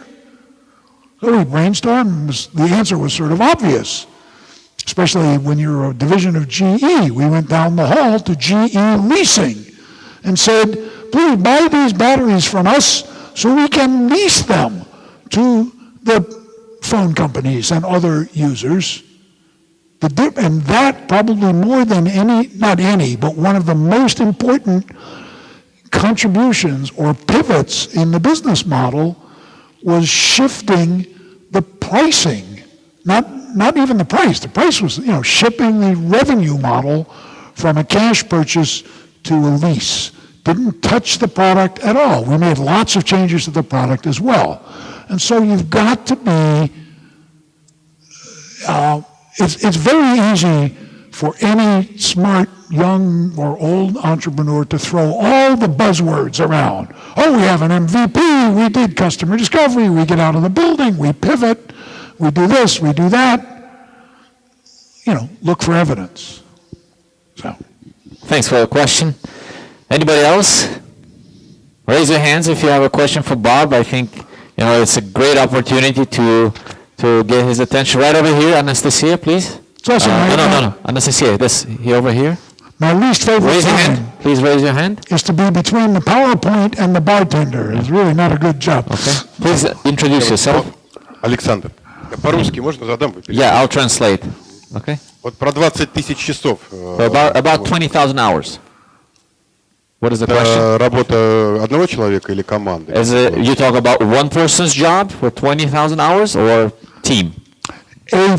In my view of the world, every member of the founding team should be signing up to work 70, 80, 90 hours a week for 5 years. 80 times 50 weeks times 5 years is 20,000 hours. If you have a team that has a day job and is doing this at night, invest somewhere else.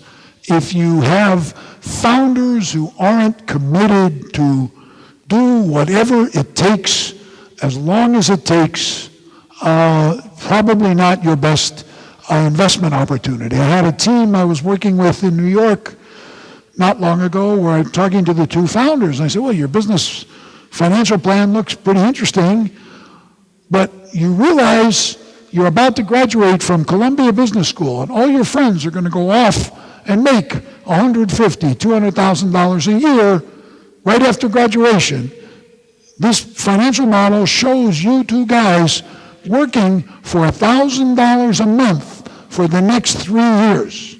How's that going to feel 2 or 3 months later when your friends are inviting you to parties in their new houses and apartments?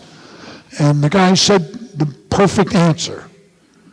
We took our first few $100,000 from people we knew.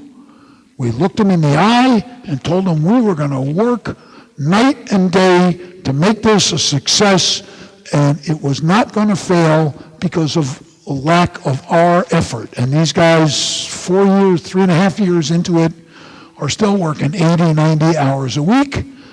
They have gone from, I think, when I first worked with them, they did about $100,000 in a year. They're now doing $300,000 to $400,000 in a month. They got a big raise to $3,000 a month. Still, not much money, but they are building a repeatable, scalable, profitable business. As an investor, for every investor, there are 150 startups eager to have your money. Why wouldn't you make that almost a requirement? Unless it is the most brilliant idea, like take this pill, lose 10 pounds. Take this pill, your cancer is gone. Unless you are so certain that the idea is so brilliant, you are really in early stage investing, most of your bet is on the team. You want a team that's working halfway, I think the results, will show. Thank you. Please introduce yourself. Yes, my name is Igor. I'm graduate of LaunchGurus Startup Academy. And my question actually, you constantly repeating that you need to go out of the building even before writing the first line of code, right? But this is kind of contradiction with technology companies, because if Google, for example, came to Sequoia and saying, okay, tomorrow I will write the first piece of code and I will be the best search engine, right? The outcome would be different from those kind of 3 questions. So what's your kind of recipe of advice for kind of technology companies? So, Right, the recipe is exactly the same. Sequoia is a later stage investor. Most of you are investing in what we would call seed or angel stage, where it's a brand new company, and if it's a complex code base like Google, it's going to take man years and woman years to build it. Why would you invest the time to build it unless you know that you are building a solution to a problem that is really painful and really serious for an awful lot of people? And so in our view of the world, the first step is always make sure you are solving a real, serious, painful problem for a lot of people. you can, typically you do these two things in parallel. The way Silicon Valley talks about it, first, actually in Russia is really I think the only place I've seen in the world where there are so many single founder companies. And a lot of it is the incredible engineering talent your country develops and the self-confidence that those engineers have. In Silicon Valley, if you walk in and say, "Hi, I'm a great engineer, not from MSU, but MIT or Stanford or whatever," they say, "Well, that's great. You are exactly one half of a team we will invest in." Silicon Valley, they look for at least two people on every founding team, called the hacker, the coder, and the hustler, the salesperson, the customer discovery person, the marketing person. And those two should ideally be very close to equal partners, one totally out of the building, and one almost never leaves the building. And if they are good partners, once a day, every other day, they have a vodka, they have a beer, they have a coffee. Here's what I learned. Stop building all that crap for multiplication and division. Nobody wants it. Build, trinumeration algorithms instead. Okay, I can do that. I go back here. And I go back out and I learn, oh no, stop using blue and purple. Make it green and pink, The constant flow of feedback that you're injecting into the product as it's being built, that's the difference between locking yourself in a room for a year and coding and having this constant flow of feedback. Thank you, Bob. We have one more question from our guests. Bob, hi, my name is Platon. I'm a student of Executive MBA at Skolkovo. I got inspired by your book about a few months ago, which I got from Gary, and thank you very much for an excellent speech. Great. One of the questions, imagine you did a great business conference model, and you are in the middle of the way right now.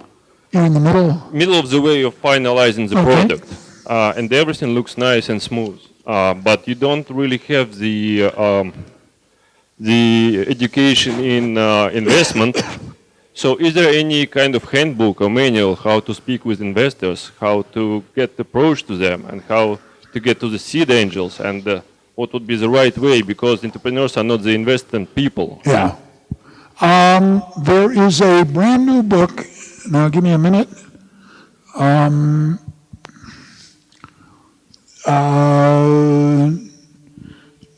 Not Brian Cohn, but the other guy. There's a brand new book on angel investing by the founder of New York Angels, David Rose is his name. I don't know if it's in Russian yet, but I know it will be because the publisher, has a very good relationship with our publisher here. And so I forget the name, but David Rose, Angel Investing. Did you find it? So, want to tell everybody what the name is? Angel Investing, how clever. Okay. And it really looks at it from both sides. But the most interesting sort of explanation I've heard of angel investing versus sequoia investing, to your question as well. As most of you, when you're investing in the very early days of a company, there are no facts yet, right? There's no customer list. There's no 3-year financial history. Your bet is almost entirely, right, so no history and no real proof that this is a great idea yet, right? So you are betting 90% of your money, you are betting on the team. So you want a team that is open to change, that is open to feedback, that has demonstrated its ability to change and adapt to that feedback. When you get to the Google Sequoia conversation, you now have several years of history. You have charts that go like this. You have algorithms. People can QA the code, things like that. now, and the managers are much more replaceable than they were over here. So your evaluation shifts dramatically from the kinds of very early stage investing most of you are thinking about to over here. When I was doing professional full-time investing, I hired some great financial analyst, from some public market analyst company, and we were doing seed and early round investments. This guy went out of his mind. There was no data. There was nothing for him to analyze. He was used to having piles of annual reports and spreadsheets and crap. And he got very frustrated and left, and it was a good thing. Because the evaluation in this end is much more about, do I have real confidence that this team will not only listen to customers, but will listen to me, right? And, I'm an important member of their team. My money is even more important, yeah. Thanks for your answer. And one more little comment, come to Startup Academy. We'll show you how to talk to investors. Great. We have one more question over there, please. Yeah, Bob, thank you. Dmitry Popov, I'm an entrepreneur. Getting back to the issue you raised about the specific of the Russian startup landscape, where you really see a lot of companies with dominant engineering talent, which is great, but on the other hand, they are totally understaffed with business people, with business development people and marketing people. And actually, as an independent director for several of them, I am desperate looking for for the ways to change their attitude to this. And what would be your advice to change their attitude to go out of the building, as you say, or take it seriously to hire business development people, involve them into their teams, and actually change the total landscape of their own team towards the market? Yeah. Well, the easiest way to change their attitude as an investor is, as soon as you have a chief marketing officer I approve of, I will write the check.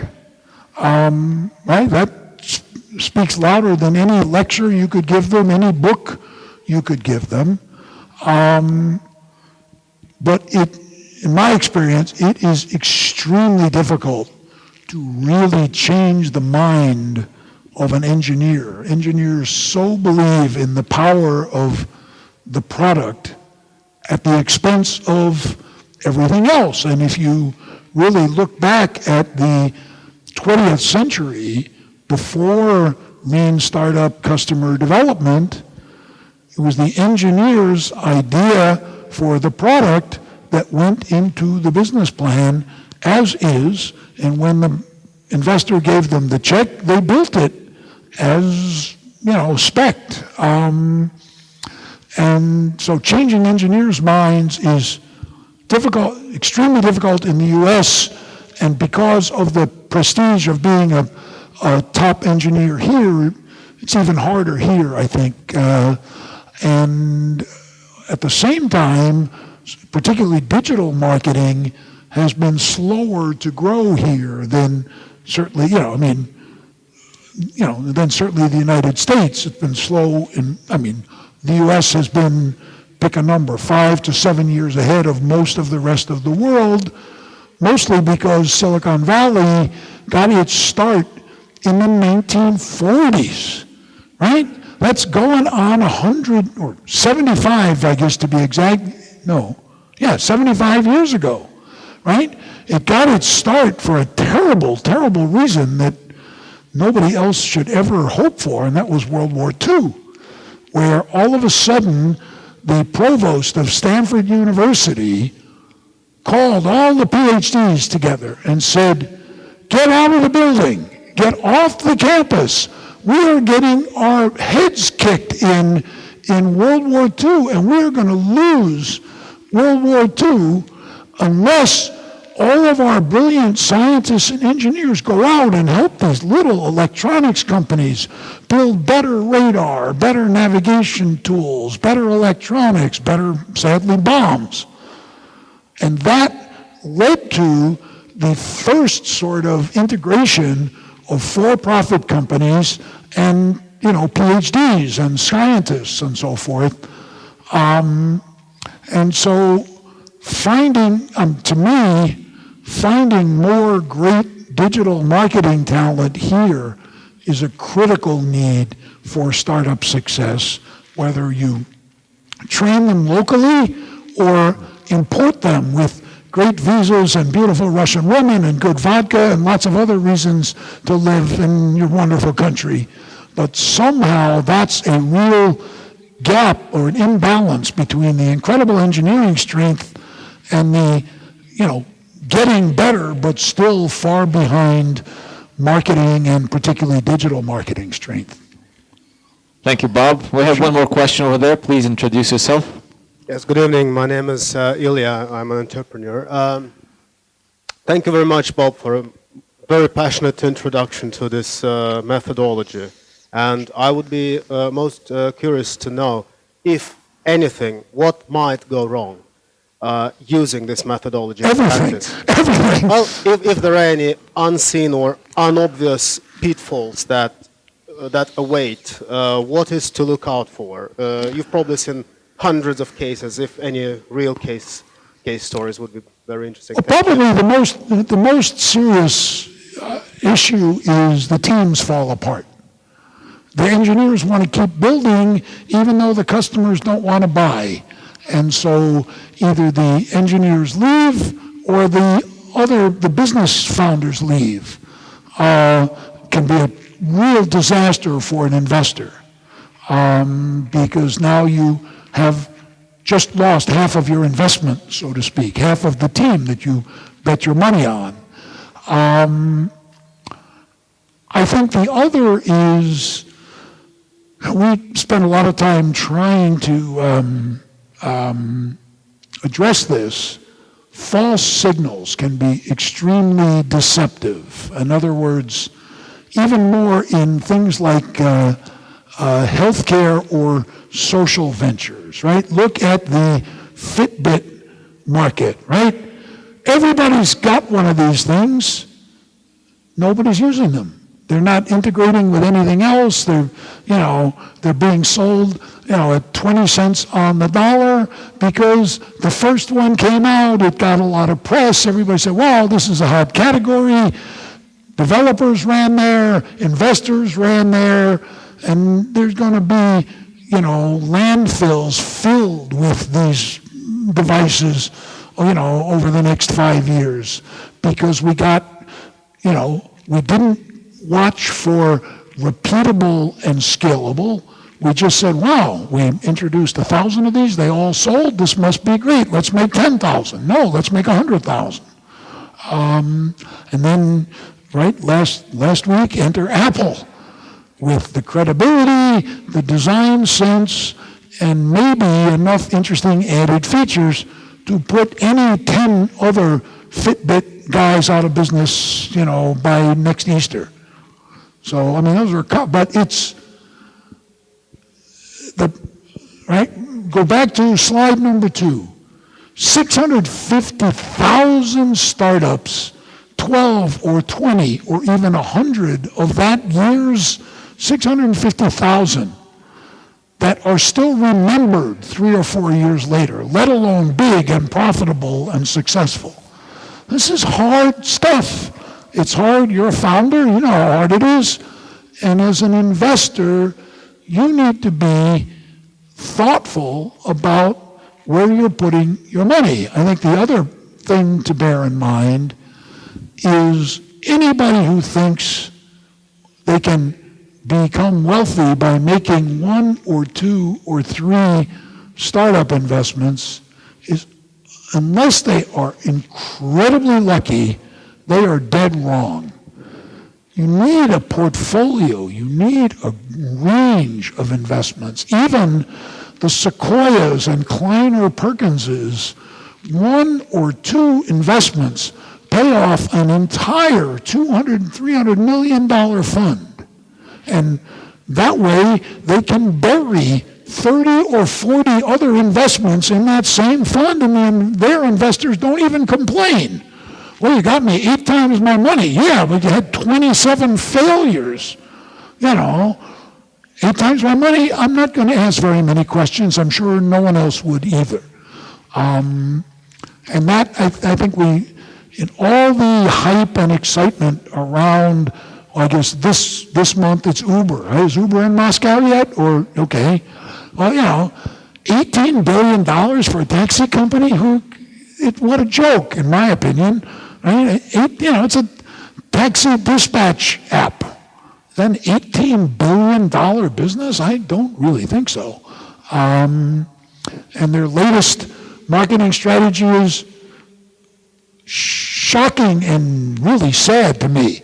Now cheaper than a New York City taxi cab. That says that their value to me, looking at them through the canvas, which I'm encouraging you all to do, when I look at Uber through its own canvas, that shows a real weakness in their value proposition. If it's gone from, anytime, anywhere, quality transportation to cheaper than a New York City taxi cab, trust me, I've driven them. I've in the front and the back. It's not quality, it's not reliable, and it usually smells pretty bad. Other than that, so being cheaper than that is not a sustainable value proposition, and it's certainly not the hallmark of an $18 billion company. So. Okay, and the last question from the audience, please. Вопрос, может быть, продолжение предыдущему. Okay, this is a continuation of the last question. Спасибо за мир. Переведи, пожалуйста. То есть, допускает ли методология Customer Development то, что сами кастомеры, пользователи тоже могут ошибаться и подвержены моде? Does the customer development model include the idea that the customers can be wrong and they can, go with fashion or, this is cool right now, and for that reason they can give you wrong feedback? И прошу прокомментировать, ответить на вопрос в контексте Твиттера, потому что вначале никто не понимал, что это такое, много было денег потрачено, там привлекали селебрити. And the second part of the question is about the Twitter. In the beginning of that company, a lot of people didn't understand what it was, why they needed to tweet. So they used a lot of money for marketing, bringing celebrities in. Okay, so let me answer those two separately. По сути, маркетинг вытянул Твиттер, но сейчас они опять теряют аудиторию и большой мессенджеров. То есть, по сути. So, in a Twitter situation, marketing helped it grow, but now it's going back down again. Yeah. And, okay, so the first part of your question, I think you really are identifying yet another of the failure points, of bad. Yes, you can get bad information from customer discovery, no question. Hopefully, we had to put a number in the book. How many customers should you talk to? So we had to pick a number between 1 and 10 billion. We picked 50 on the theory that 50 will give you enough breadth of answers where you should see a cluster of everybody is sort of around yes, but for 200 rubles, or definitely yes, but no more than 150 rubles. So, but again, it's not perfect. Twitter, I think, is a great example of, just like Uber, lots of great press, lots of users, lots of hype. But remember the bottom right-hand box of the canvas revenue model? They're a public company with, I think, a big market cap. They still have no revenue model. They have almost no revenue compared to their 250 or 300 million users. Facebook should be ashamed of how little revenue it has for 1 point. They should be ashamed. They should be shot. 1.2 billion people go to Facebook a month. Their revenue is tiny. And Facebook advertising salespeople will tell you, advertise on Facebook. For every 10,000 people we show your ad to, 3 will click on it. Isn't that wonderful? That's because everybody else is looking at the pictures of the dogs and the bikinis and the, babies and stuff like that. They're not there for the ads. So it actually leads me to a good sort of way to wrap up, and that is, I said it once before, I cannot overemphasize, this isn't a magical, perfect solution, right? Your job as a founder or your job as an investor is to identify and reduce or mitigate as many failure points in the startup as you can identify. The more you can identify before the money is gone, the better your chances for success. But I don't want you to leave here tonight thinking for a moment that I have given you the magical answer to success in startups or success in startup investing. The only magical answer to infinite wealth is to marry an oligarch or the daughter of an or son of an oligarch, or to learn how to rob a bank and not get caught. Startups forever, no matter how good the method, no matter how good the founders, will always be brutally hard work with a very, very high failure rate. And 99% of the people in Moscow should never go within 100 miles of a startup. It is demanding, challenging, up and down, can be depressing one day, exciting the next. For 99% of Russians, a good job at Sberbank is 100 times more satisfying and peaceful than the 1 in 50,000 chance of being very wealthy starting a startup. So, and which also points to, if you're going to invest in startups, be prepared to invest in 6 or 8 or 12 in hopes that one of them is going to pay for the other funerals and leave you a nice pile of rubles at the end of the day. Thank you very much. Thanks a lot, Bob. So I got a few goodies for everybody in the audience. If you don't mind, I'll switch back to Russian. Буквально несколько объявлений, дорогие друзья. Спасибо большое, что пришли. Мы сейчас еще раз поблагодарим Боба. Значит, наши партнеры из Альпина привезли, пока мы здесь находились, книги Боба. Так что вы можете посмотреть, что у них там присутствует на столе, и приобрести книгу и успеть подписать, пока Боб еще с нами. Наши друзья из GetTaxi, которые сегодня Боба встретили, подарили всем в этой аудитории сертификаты на скидку. Подходите, пожалуйста, забирайте. Так, в пятницу наши замечательные коллеги из Business Breakfast организуют бизнес-завтрак немножко по другой теме, продолжение того, что мы сегодня здесь делаем. Поэтому, если вам интересно, Татьяна, помаши, пожалуйста, ручкой. Вот, да, она обязательно вам расскажет, что и где будет происходить. И, конечно же, пожалуйста, сейчас сразу не уходите. У нас для вас приготовили небольшой фуршет, нетворкинг. Есть специальное, значит, приложение, которое называется APIO, чтобы вы увидели, кто сегодня был с вами в аудитории. И давайте еще раз поблагодарим Боба большими аплодисментами за то, что он сегодня к нам приехал. Thank you, Bob. One more time, this applause for you. And thank you all for coming. We'll see you next time.